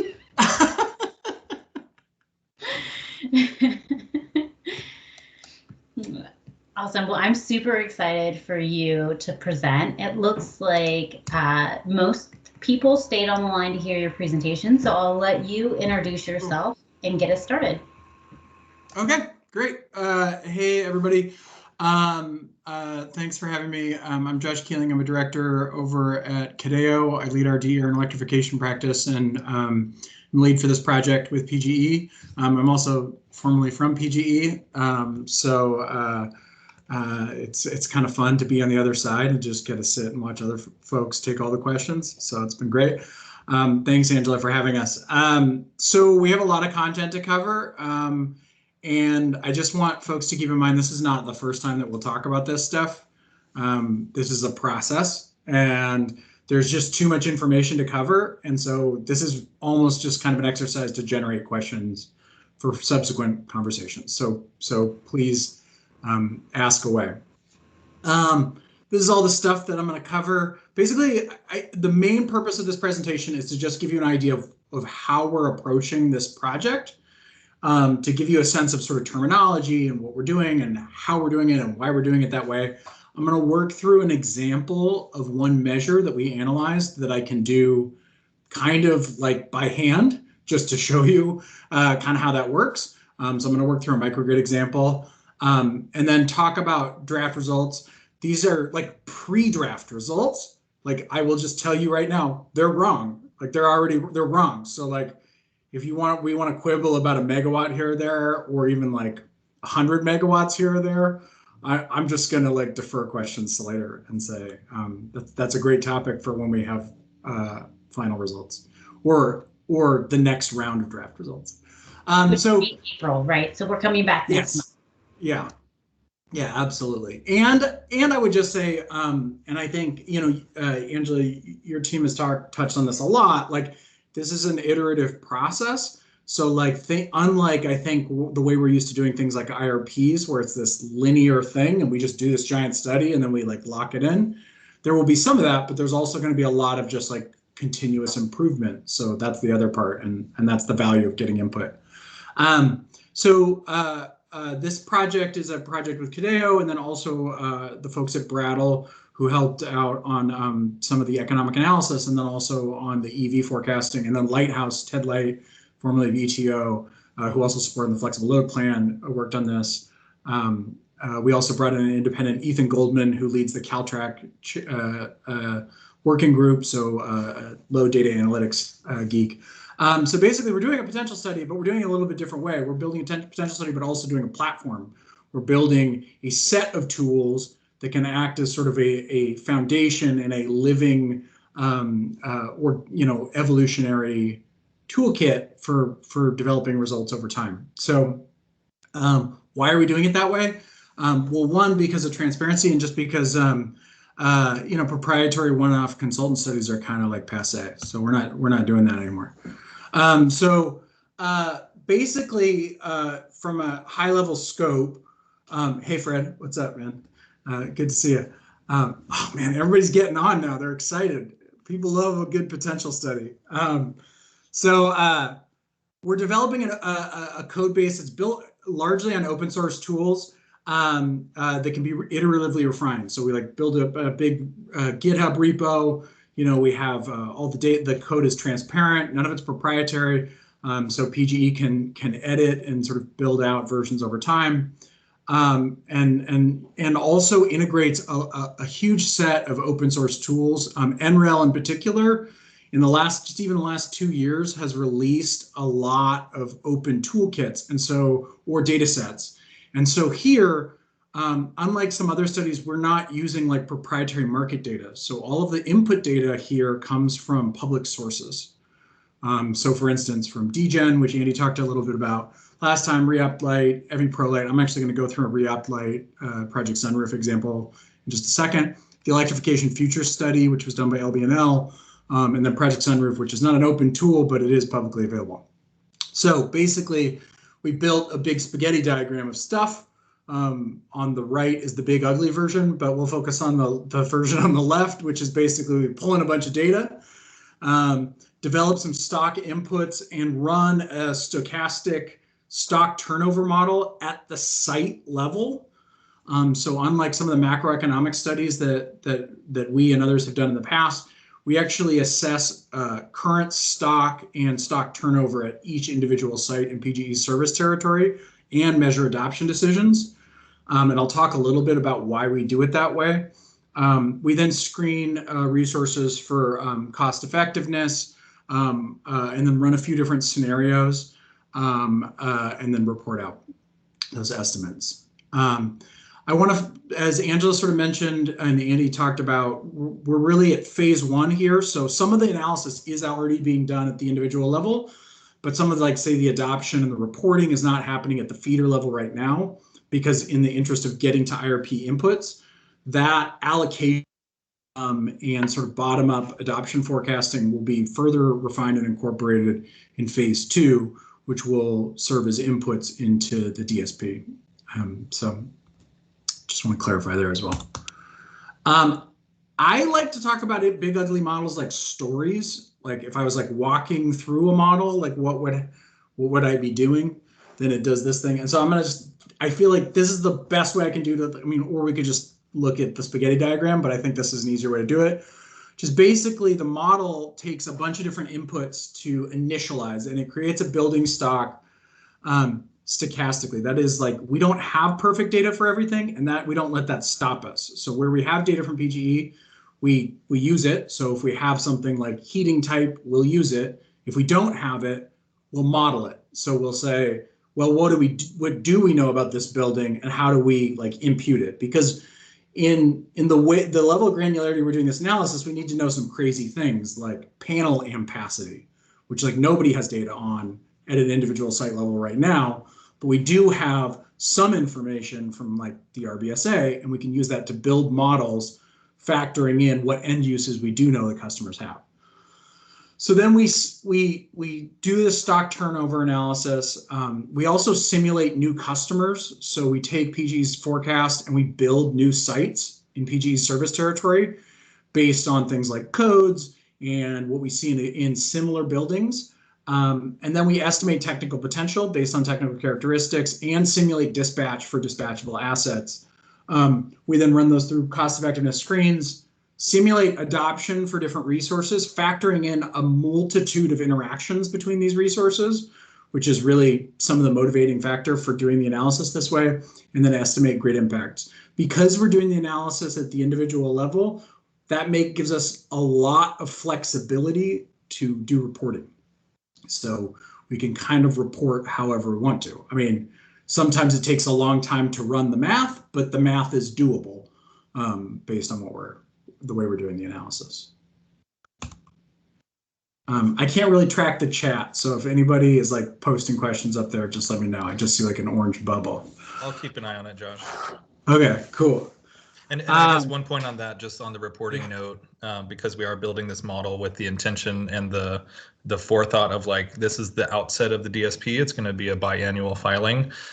We don't know exactly what we'll need. So we're sort of building up an iterative model that can be sort of reconfigured or added to over time as we learn more.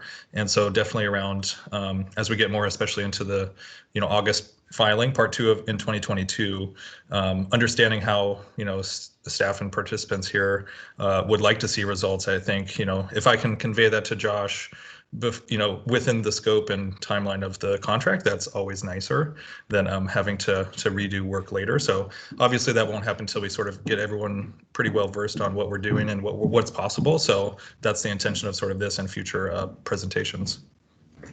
So feel free to reach out. It's a long way of saying that. And yeah, and similar to the earlier conversation, I would say, like, if there are things or like visuals or things you'd like to see in the future, let us know. That's super helpful, so we can come ready with different ways of looking at things.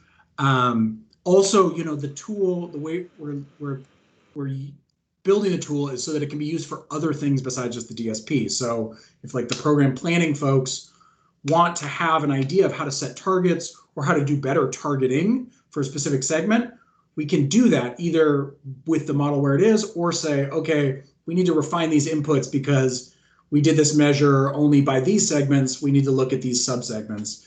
And having that flexibility is really helpful so that you're getting the most value out of what you have there. So Josh, we have a question in the chat about how we define stock turnover.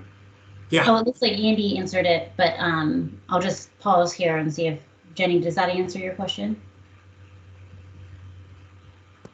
Yeah, and then I hope it does. If not, you can ask Josh to clarify. But Jenny, I think your cost effectiveness question, then Josh might touch on in later slides. But Josh, you can. She said, Jenny said, given this model addresses multiple different technologies, how is PG calculating cost effectiveness? And I think, you know, our intention was to go over that a little bit later and talk about how that differs actually by technology type and by how it's adopted into the market. So thank you for bringing that up right now. Thanks, Andy. Thanks, Josh. Good to hear you. Hey, Jenny. Yeah, it's cost effectiveness is messy. Like I will tell you, and it'll help, I think, when we talk a little bit about just how we break out resources, because some of them are programmatic and some of them aren't. So we're not looking at cost effectiveness for everything, because things like net metered solar doesn't have a cost effectiveness from our purposes. It's within regulation, it happens. But there are adjacent technologies that do, like storage. And so you get into these, you'll find in a lot of these, there are not like, things aren't as clean as they used to be, which is good because we're asking the right questions and thinking about things the right way, but just keep that in mind. So the way we think about resources is that there, you know, there are programmatic resources, and then there are market resources, and some of the programmatic resources are also market resources. So there are some crossover, storage being a great example, or thermostats. Those resources could be, sorry, I was getting a question from my daughter who just got done with her homeschool. The resources can be passive or dispatchable. So, or they could be both, though we sort of break them into atomic units. So an example being like storage has a passive shape when it's in its normal operating state. So say it's doing TOU arbitrage or self-consumption. But then if it is enabled for utility controls, it becomes dispatchable as well. And then those resources, those market resources get adopted based on macroeconomic factors, and then programmatic measures are clustered into these bundles and then delivered through programs. So the example I have here is, for instance, a direct install thermostat for heat pumps is a combination of a smart thermostat measure, a smart thermostat control measure, and then is restricted on its eligibility based on programmatic factors such as needing to have a heat pump and not being on PTR. That's not a technical thing, that's a program thing. So I just provided some examples here to sort of outline these. So like storage, for instance, in its natural state is a passive measure. Only when it's enabled by controls does it become dispatchable, though it can be adopted by way of market or a program in the case of like a new battery program where there's an upfront incentive. In terms of how potentials are looked at, the potentials are assessed through a number of different factors. Market and achievable, which are sometimes interact with each other. We use a few different sources. So DGen, which is the distributed generation something. It's a model by NREL that models solar and storage adoption. So actually, on that point on DGen, Josh, just wanted to point out for the attendees who also were part of the UM 2005 workshop where NREL, I think it was Ben who presented. I think he's the analyst at NREL who has largely helped develop DGen, and so we're working with him and speaking about that. He's excited that we're sort of incorporating that into our study because that was his best practice. You know, he was talking about the importance of bottom-up forecasting, so we're excited about sort of pulling these tools into the study here.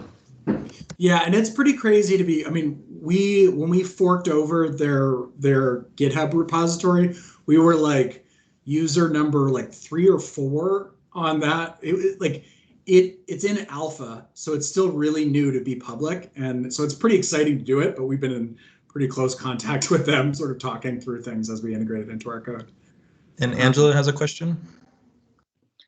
Yeah, thank you. I'm glad to hear you're using the NREL data, but I am wondering if there's an effort to actually talk to folks on the ground here in Oregon and learn about the demand that they're seeing. So for example, some of the limited generation feeders are in Yamhill County, they're around the Salem area, and I don't know that anyone would have necessarily predicted increased demand there, except for my installer that's in Salem, who could have told us how many inquiries they're getting, from the commercial side and residential. So to me, it feels like that is a missing piece here, is to actually get information from folks on the ground about the demand they're seeing and expecting in future years.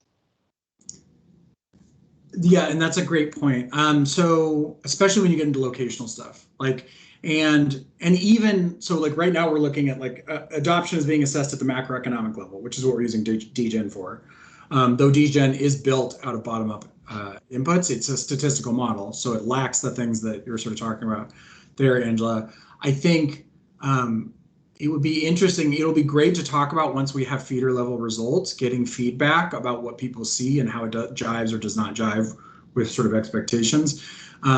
Because both when you get into very granular estimates or you get into very emerging technologies, I'm definitely I'm a firm believer, even coming from a background as a statistician, that at some point, judgment is as good or better than a model when you start getting into those weird situations.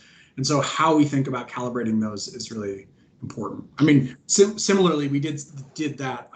We did like a Delphi panel with experts to inform and is most of what determines our medium heavy duty forecasts for electric vehicles, because using some analytic model is on its own is a little questionable, given that there's basically no adoption right now. So it's kind of just a guess. So having that expert feedback was really important. Yeah, thank you. I think, if there could be something like a survey that, I could send to my members, and maybe Energy Trust could send out to trade allies, just to even get a sense of what folks on the ground are assuming for demand. I think you're right that emerging technologies like storage, way harder to predict, but for folks that have been installing solar for a long time, in particular markets, they probably have a good idea of what's coming.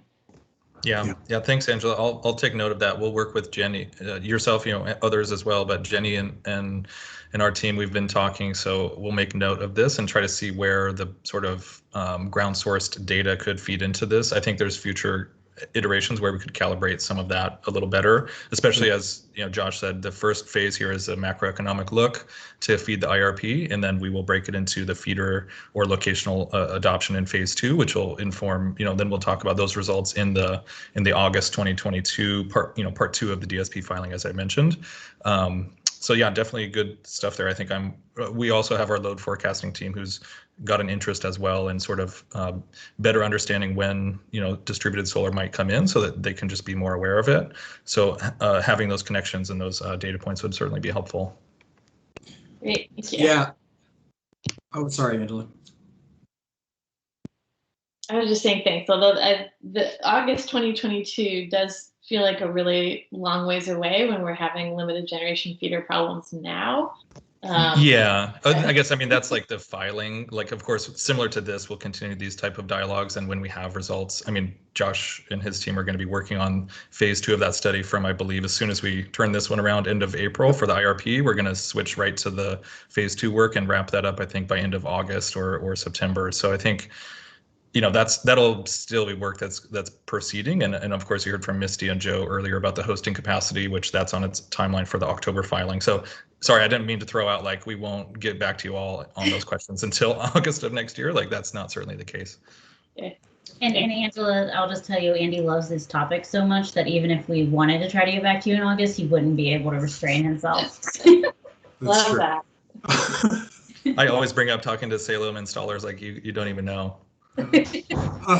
The other thing not exactly to this point, but it comes to mind for me as we talk about like more granular locational impacts, is that I think we also have to reset our expectations about precision a bit. So when we start talking about estimates at super granular time, like both time periods and locations, we all just have to keep in mind we're thinking about things directionally more than like do we think that we're going to have this many megawatts in this place at this year exactly? Absolutely not. But we think directionally this one's going to be higher than this one, and it in the over a period of time the rolling average is probably going to be something like this. So just keeping that in mind, because just being completely honest with ourselves about how precise we can be is another thing to keep in mind there as well. Because we're so used to looking at things at these like population levels when we think of planning studies, it's a bit different when we get much more specific on things. I'm going to go through a quick example. So this is an example of some like input templates, so measure characterization sheets for two measures. This is a single site microgrid, which is a passive measure in our definition, and then a microgrid controls measure, which is a dispatchable measure. Both of these, by our definition, are programmatic. I want to clarify, there is a non-programmatic adoption of solar and storage that exists outside of this, but microgrid as it's defined here is an integrated control that is tied into the distribution system in such a way that it can island. And so it is a sort of programmatic definition of what a microgrid is. So I want to separate out like the common use of it and how it's being used in an esoteric way here. So there's just some high level information about measure life, how it's feasible, how it's defined. So you'll see here for microgrids, for instance, feasibility is defined as critical facilities in sort of a broad sense. Some information about how it's defined, where benefits come from, where it shapes it has, things like that. And you'll see down here at the bottom, technical potential is defined as the solar capacity, which is how the microgrid is sized from a passive measure perspective, based on reopt light run, which is sized for resilience at 168-hour outage in summer.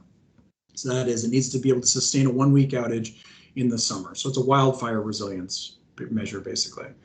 Because I'm a glutton for punishment, I am both going to do a live demo and then review pre-draft results right after that. So I just apparently want to make a fool of myself in every way possible. So, but we'll see how it goes. So I had the analyst team pull like a random facility to see if we could just run through. So I ended up with this Oregon Outpatient Surgery Center. So this is, I think it's in Tualatin. But it's deemed to be eligible for the microgrid measure. So one of the things that gets done before we deem the microgrid measure is we do two ways to assess solar using public data sources at the site level. One, we scrape Project Sunroof, which some of you may have looked at. This may be a little bit dicey in terms of service, but it's okay. We're not violating anything technically, but we're just brushing up against it. What we get out of Project Sunroof that's particularly valuable is two things. One, we get square feet of usable space. So they do report right up here, you'll see the usable space. This is defined as space that gets over 75% solar resource fraction, which lines up nicely with ETO. And then it also gives us a generation profile based on a recommended shape. We don't care, or size, we don't care about this size. This is based on utility bill. But what we do care about is that this is how we can. Hey, Josh, are you doing the demo? Because we're not seeing it. Maybe sorry, maybe it's guys. on another screen. I knew this is Teams, man. Thanks, Jenny, for pointing that out. Thanks, Jenny. I was like, I know you can talk eloquently on a single color slide, so I figured you were just doing a preamble. It's just a really long opening sequence. But I'm terrible without visual cues, so that's the big danger. Can you see it now? Should see a map. Great. Yep. Let me know if we have issues flipping through tabs. But okay, Oregon Outpatient Center. Here it is. It's right next to Platt. So Jenny, you may be, this might be a hangout spot. This qualifies. We run Project Sunroof, and then we get an idea of the solar resource that's on top. So the things that we scrape out of here are this. One is the square footage that's usable. We can use that as a constraint when we size it in REOPT.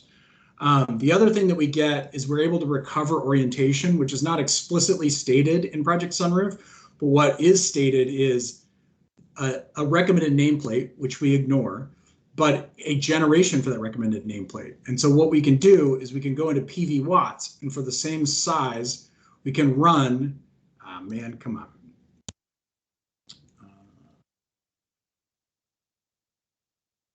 Copy my.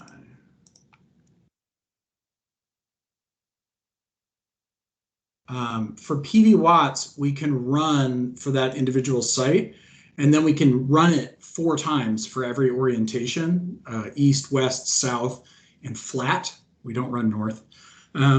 And we can best fit the generation shape to that orientation. And so whichever generation shape best matches what Sunroof says is what we guess as the orientation. And that is our hack for how we figure out what the solar shape and resources for every site using entirely public data. So instead of having to use proprietary sizing tools that a lot of installers use, we're using something that's completely public. If at a point DGen does open up site level technical solar potential, we would use that.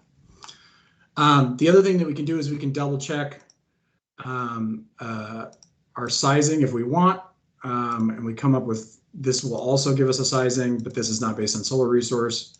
We don't actually do this, but it's just a fun number to have. Double check, it's about 250.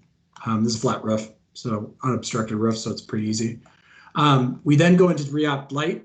None of this is done physically. This is all done through APIs. So don't think that like I'm cruelly making some intern go through this for every single site or service territory.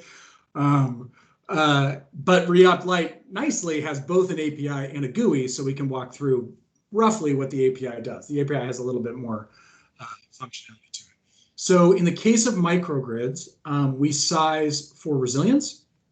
We assume a PV, a battery, and a generator because there's a long-term resilience. We don't use the generator for anything, but it does factor into how the solar and storage get sized, and that's why we include it. We put in the site data. This is the roof space that you saw in the other one. Rates are fit automatically. I have to redo this. Okay. So in reality, we use the actual rates that are in the PGE data, but for these purposes, I can't load those in. We also then put in the actual energy consumption for the site. I put this here at 300,000 as a hand wave because I realized I might run afoul of customer privacy if I give you the real number, so I didn't, but it's close to this, so just take my word for it. We then size the outages. We do use a 50% critical load factor. We put a duration. We do 2 sizings here. For technical potential, we size at 168. For achievable potential, we size at 72, which is like a hospital. So that's a 3-day outage. So we have both estimates. Right now, we are sizing based on Labor Day outage. The wildfires are not far from our minds. So that's the numbers that got into this one. I will say that this has a big effect on how these things get sized. So if you size, at least in Oregon, if you size for winter versus summer, your the amount of solar that gets put into the model changes dramatically. 4 p.m. outage occurs once every lifetime. So that's what we put in there. Most of the financials are not worth talking about. The big thing here is that we capped the roof space.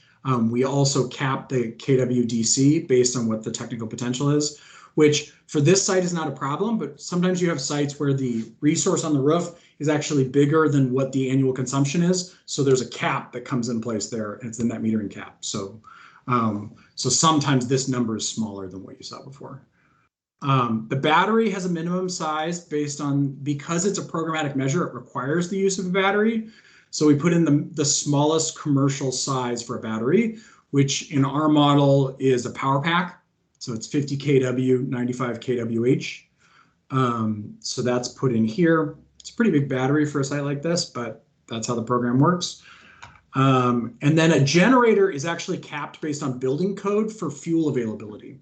So we cap the amount of on-site storage to 660 gallons, because unless you have a code exception, that's the most amount of diesel that you can have on site. And that actually does have an effect, because sometimes REOPT has a tendency to lean real heavy on its generator if you don't restrict it in some way. So now let's see if I actually get decent results. This is the moment of truth. We got to watch it load. Any questions on this while it's loading? Hopefully I don't break REOPT in the middle of this. Just look at how vulnerable and transparent I'm being with this. I was just thinking of Fred's comment, Josh, this is Andy. So Fred's comment about the winter storm and the fires sort of making us think harder and differently. So I would just highlight that if there's, I think, ongoing discussion happening here about, is it, typically with lithium ion batteries, that's like a 2, 4, and 6 hour. As we look at other things, we mentioned in the chat, cold thermal storage could get up to 12 hours, that type of thing. For these microgrids, you're looking at longer duration potentially, but that comes at a higher cost. And then so also, the IRP has been looking at things like long duration storage. So I think the industry is recognizing and grappling with that fact. And so I think as it pertains to sort of distribution system planning, it's a fruitful area to investigate. Yeah. What's the optimal trade-off of length and sort of duration of storage available versus different scenario futures. So that's one thing with all the different scenarios we're trying to run in this modeling exercise, not just on this microgrid side, but for the study as a whole. We might get into that a little bit later about the different scenarios we're trying to plan for. That'll be informative. Yeah, I mean, there's not a right answer. Curious, Josh, over here. This is Steven. How does your tool evaluate dynamic pricing? So in respect to microgrid, it doesn't size differently. It takes the rate that's there. So you just use static rates or time of use rates only? Yes, I want to clarify what we're doing and what we could do. Those are different things, obviously. Yeah. So the model can take custom rates. So it can, and it does assess economics based on a combination of rate arbitrage and meeting the resilience constraint. So the way REOPT works when it optimizes for resilience is there's a resilience constraint and then it optimizes against that. So it has to meet that constraint. So that's really what affects the different sizing. Right now we're using PG's rates. If in like some future study you wanted to incorporate like a novel rate, you can do that. It's totally doable. So feeding that dynamic rate though would be, an API. You'd have to get access to that, rate as it's in real time changing, right? Because I mean, if you have a real time rate, it's not. This isn't an operation. Yeah, that's what a dynamic rate is. Yeah. Because this model is designed to size the capital project, right? It's not designed to operate the assets. It will make assumptions about operating the assets. Okay. Yeah. But Jenny great question. Jenny Hall has a question, Josh. Yeah, what's up, Jenny? Hey, Josh, I think you probably finished talking this through. I guess I have some some questions, statements before we round out and at 11:30. Or do you want me to go now? Oh, I guess I should say I'd love to spend a little bit more time going over if people are okay with that and staying. Otherwise, we can cut the presentation off at the demo and come back for another time for the results. If we want to stick to that 11:30 deadline or time. So Jenny, why don't you ask your question? And while you're asking your question, if people could just throw in the chat if they're able to stay on past 11:30, and then we'll go from there. Works for me. Yeah, I think maybe if we can get through these next 4 slides, feel free to ask that question now, Jenny, and then Josh, if we get to that draft results marker, and then if that's right around 11:30, we can maybe have people who want to stay around for some additional slide material. This was strategic for me. I didn't want to talk about the draft results, so that's why I ran long. I knew it. Well, I guess this is maybe just a placeholder for future conversation. Andy, Josh, this is really good work, and I really appreciate the thinking about how this from using publicly accessible data sets and tools rather than kind of a black box with with graphs that come out of it. Yep. We just you going through that live demo process was super valuable, and kind of each step along the way I have some questions and totally. suggestions. And so for instance with Reopt Lite, we worked with NREL in the very beginning as they were kind of putting that tool up onto the website, and we ran into some concerns and are doing deeper analysis to come back around to it. So there's opportunity for improvement, an opportunity for collaboration and refinement. But the path you guys are on is great. But I definitely want to make sure that we don't memorialize any of the outcomes before we're able to work with you two, as well as others, I'm sure, in the technical work group to calibrate. Totally agree. Yeah, and I think that's part of the benefit of doing it this way. Josh, Sorry. One of the big drivers is to get inputs for the IRP for this round. So to meet that deadline. I mean, I think there's any flexibility in like looking at the data set after we meet that timeline. So Josh, will you think through kind of timing and what that means for our project? I mean, I think you don't have to do it for this meeting, but like when we come back in April. And then I would also say that it seems like quite a few people have to drop off. What we could do, Josh, if you have time and you want to go through some draft results, we can share those for people who are able to stay. And then in the April meeting, we can have you be the first person to present, so we can go over those topics with the larger group. And then those of you that were able to stay a little bit longer can join later in the meeting. That's one idea there. Thoughts? Okay. Cool. I mean, that works for me. Do you want me to keep going on this?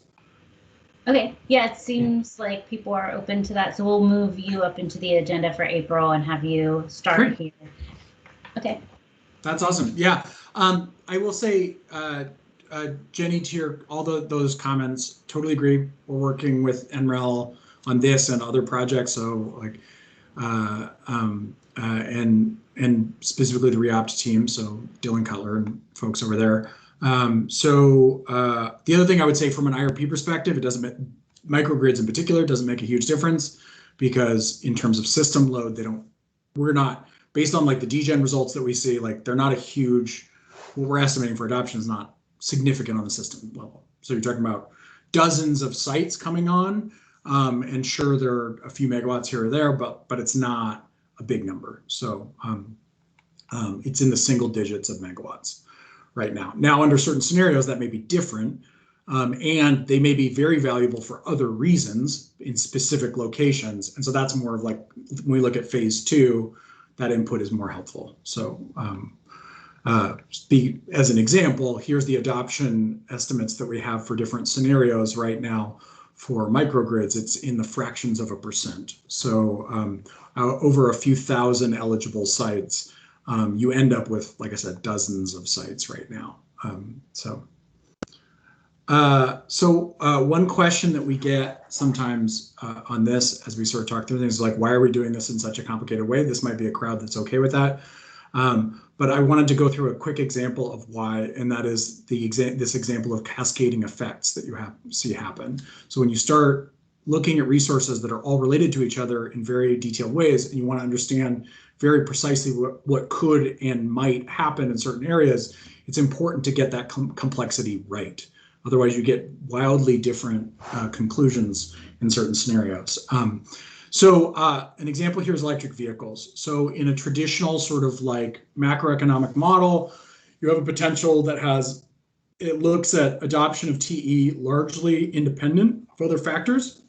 It has some macroeconomic model. They may have common assumptions, but they don't have deep interactions. And at best, you maybe adjust that diffusion model to account at a top-down level for some impact and say, oh, there's a lot of solar here, so people adopt more electric vehicles or something like that. But it's still sort of at this average effect level and doesn't have a sort of mechanistic buildup of what you're getting at. In our approach, it's a little bit messier. Also, I just want to take credit for maybe the first GIF in a UM 2005 presentation. Just Just saying. Not any gift, but a Tim and Eric gift too. Yeah, I know, right? I was like, I got away with it. I thought I was going to get killed in review. So we let it slide. So the customer, I just want to talk through what happens. So the customer adopts an electric vehicle, say. So in the model, immediately the model reassesses eligibility, potential, and adoption decisions for level 1 chargers, level 2 chargers, smart level 2 chargers, because that's a different measure for us, because that's eligible for demand response, program level 2 smart electric vehicle chargers, and potentially a bundle of the level 2 charger plus the DLC measure, which is like something that exists today, and EV TOU. Makes all those decisions and reassess the eligibility and then the adoption decisions. If they adopt that charging measure, then their load goes up. And their load going up then changes other things. So it changes their solar technical potential, because like I mentioned before, that's capped at your consumption. And so if you had more solar resource, suddenly you would have more solar potentially. It also increases your expected impacts of PTR and TOU, because those are a function of site load. So your load shape changed, and now suddenly you have more PTR and TOU potential. And then they also lose a 220 breaker because they put in a level 2 charger. And that has an impact on a bunch of stuff, because we model the number of available space on a panel. And that's an important thing for solar adoption, storage adoption, any sort of building electrification measure. Like if you had something like a heat pump go in, or like a new water heater, there's a bunch of other stuff that we don't care about that efficiency might care about that could be an issue there. And if you want to put in another level 2 EVSE, you might not be able to do that because you have one less breaker spot. And then on top of that, when we get into phase 2 and we start modeling adoption, it also affects the probability that your neighbors adopt electric vehicles. So that is why we do it that way. And we're seeing that even in the macroeconomic impacts where we're modeling this now, which is you see things like constraints on panel ampacity in residential for level 2 charging. So when you get into results, you start seeing like non-residential EV charging starts going up in the out years. And the reason for that is 2 things. One is the panel ampacity that we just talked about, which is like co-determined with every other measure. But then on top of that, you get into like more marginal populations that don't typically adopt, but in late years they do. And so people like multifamily start adopting EVs and they need somewhere to charge. And the model knows that, and it says, oh, you're going to have to go non-residential, so public or workplace, whatever. So all that methodology. I just want to directionally show results. So this is solar storage adoption, megawatt AC for the solar storage, as noted from Jenny's comment earlier. There's a lot of ways to talk about those megawatts. So we could look at them differently if we want to.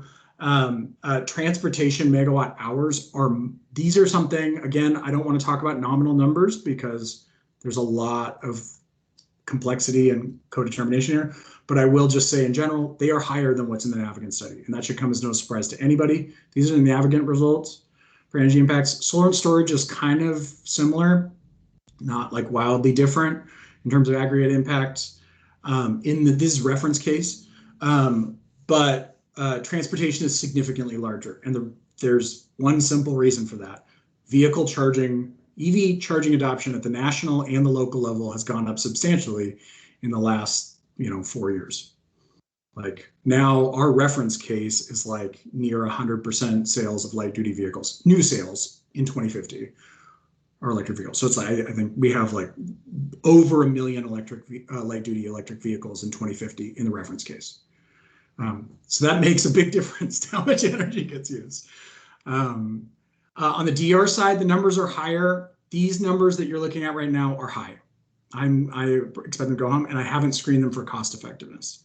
So that is another big determinant, because some of the numbers like line voltage thermostats, it's questionable whether those are cost effective. So they may they may get screened out. We will provide a supply curve for everything so that it's not as simple as just a cutoff or not, but just keep that in mind.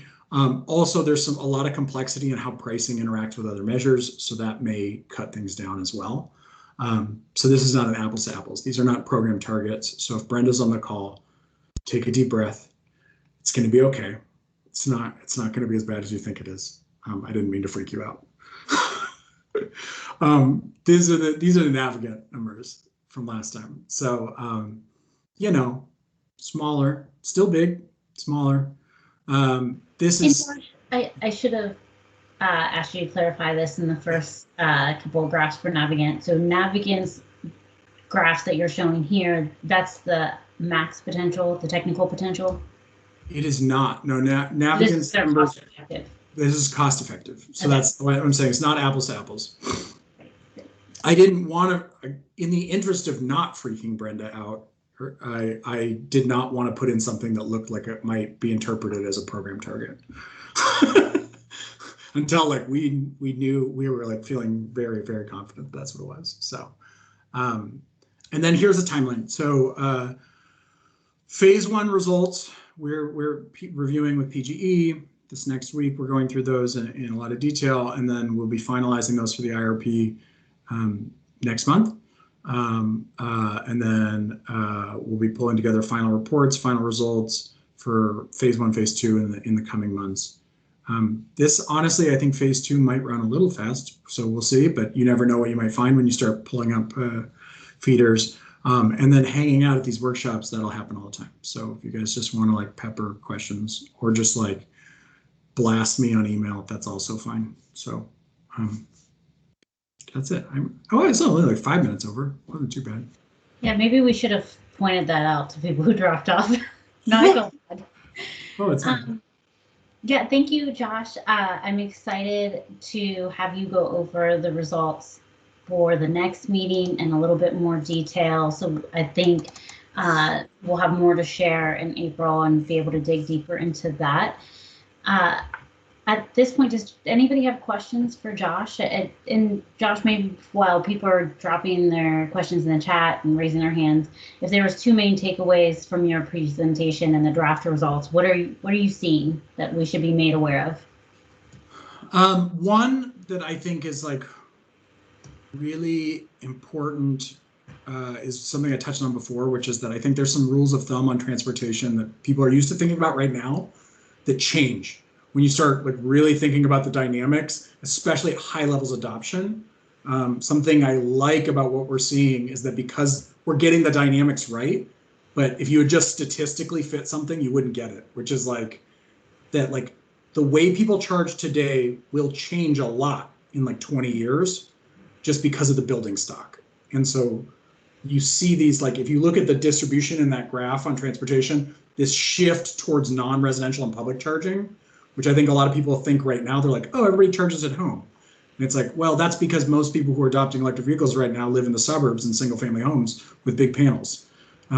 When like people in like, you know, multi-family low income housing start adopting electric vehicles, they need somewhere to charge. And that becomes a much bigger chunk of the population when you get into the out years. The other one that I think is really important and interesting is those dynamics between, which I think are largely virtuous, though there's some feasibility issues around things like solar and storage and demand response. So that I think is really interesting, like seeing how they both help and hurt each other in different ways is an interesting question as you guys think about like operations, because we're thinking about it just from a potential perspective. But as you start to look at them co-located together from like a technical potential perspective, it's really cool to be like, oh, if we dispatch these in different ways, we could do some really interesting stuff. Like some of the stuff that Steven was talking about earlier. I know Jenny has spent a lot of time thinking about, Tanya and others. We now will start to get numbers that can help us actually answer those questions in a meaningful way, to say like, oh, do we see that happening or do we not see that happening? What resources are co-located and how and why and how could they be co-optimized? I think is really cool. Yeah, I do too. And I think, you know, PGE sees this study as just an entry point. You know, it's the gateway drug into how we look at DERs. And so we are, we're up against this IRP deadline to try to get the DER potential into the IRP, but we definitely see this as being the project continuing and being updated in the future. So this is just kind of our first stab at it. So hopefully everybody on the call enjoyed seeing where we're at with this project. We'll come back next month with some more data and also talk about our non-wires alternative analysis that we've been doing. And I just want to say thank you, Cadeo, Bridal, and Lighthouse on behalf of the entire PGE team for the work that you've been doing here. And thank you, Andy, as well. I know you've been working hard on this. And so with this, I think we'll conclude the meeting. And I think we look forward to working with everybody in April and hearing your guys' ideas. So until then, stay safe. Thanks, guys.